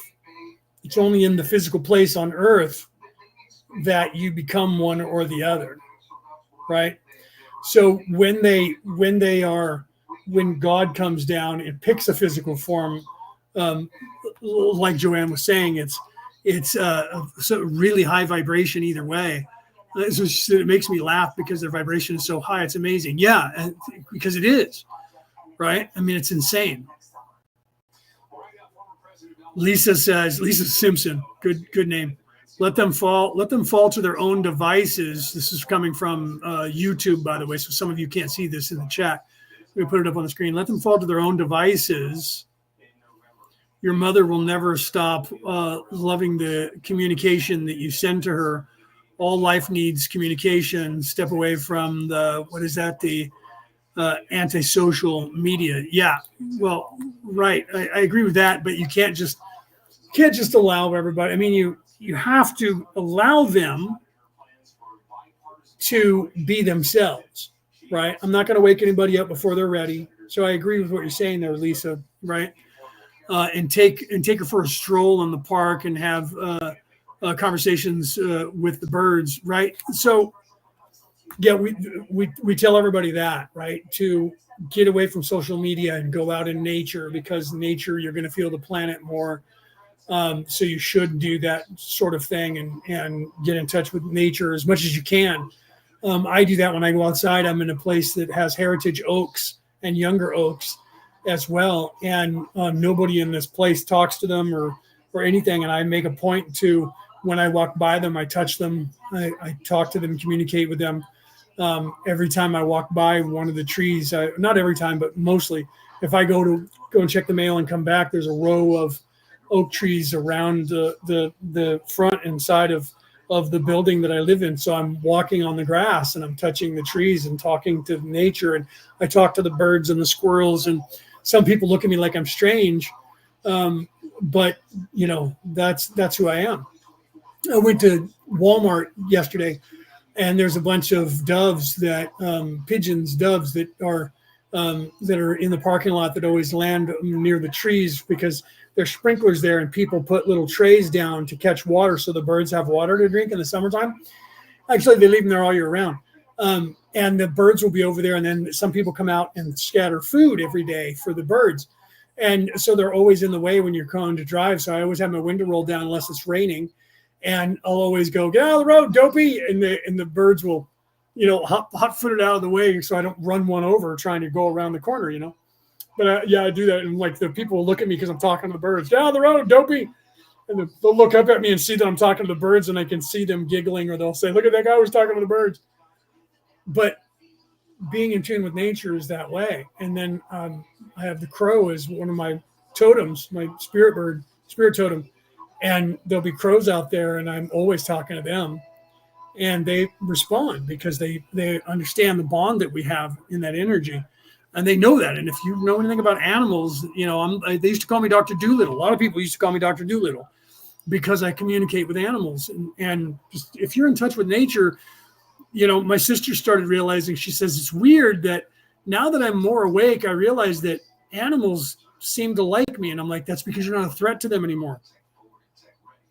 Because they know that you're not going to try and hurt them. So at first they look at you and go, shit, a human.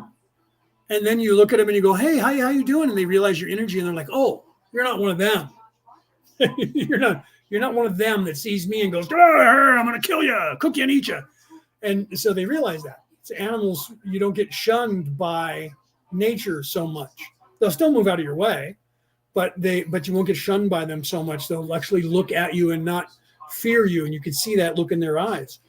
In the movie Remo Williams, in that movie, the CIA was having Remo be taught by this Chinese guru who was teaching him stuff and trying to get him to be in tune with nature and teaching him parkour things. And this is an old movie from the 80s. Fred Ward played Remo Williams. Anyway, and at one point he was running on the beach, and his handler looked at the Asian guy who was teaching him and said, "He's pretty impressive, right?" And he's like, "No, he's got a lot to learn, and I don't even know if I can teach him." He said, "What do you mean?" Because he was like one of the greatest that the CIA had ever seen. And as he's running along the beach, all the birds flew away from him as he was running over there, and he was putting his arms out and watching the birds fly. And he says, "Nature is shunning him, and you think that he's doing good." I remember seeing that back then in the 80s, and I was like, whoever wrote this knows what they're talking about. And then eventually, Chin was his name, by the way. Eventually, they were trying to leave, and they were taking on fire or something, and Chin couldn't get to them, and they were on a boat, and so he ran across the water and got on the boat, and everybody was freaking out, and they all looked at him because he looked like he walked on water, and they all looked at him, and he looked at Remo Williams, and Remo Williams looks at him like, "What the hell did you just do?" And he goes, "You must have run very fast." That's one of the greatest lines. "You must have run very fast."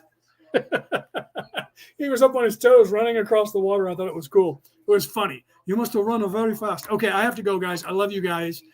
I will be on Wednesday, not live. So for those of you who want to ask me questions off air, you can either contact me in the meantime or be in the let me know. If you contacted me, we'll get you into the Law of One chat, or tell me you want to be there on Wednesday, where I'll be on Wednesday here in the studio, where you guys can come up on the screen as well, where I will not be recording it and I will not be live on air.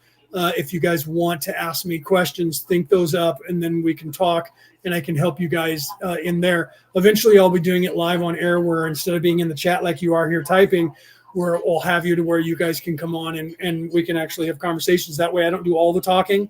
You guys can ask questions, and then I can give you shorter answers instead of having to fill all the airtime like I do when I'm just here by myself talking. So I'll be on Wednesday at 3 p.m. West Coast America time.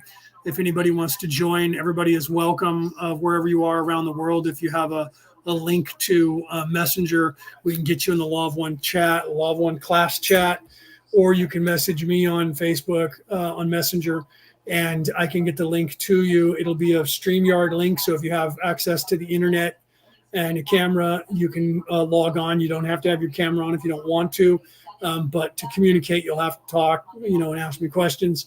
And I will be able to answer you and work with you. I work with people one-on-one, spiritual guidance, helping you to awaken, helping you to wake yourself up. I also help people develop their psychic abilities. I've been doing that for 35 years now, more than 35 years. I've been doing that. So the thing on Wednesday that I do, there's no charge for that. Eventually we'll start charging for it as we start getting into bigger arenas. We'll have to start doing that because we'll have to be a production that'll have to be paying people to assist us to do that. So if we're coming to a town near you to talk, there will be a charge for you to get in to ask questions. But for right now, we're moving into the phase where we're answering your questions for free off camera.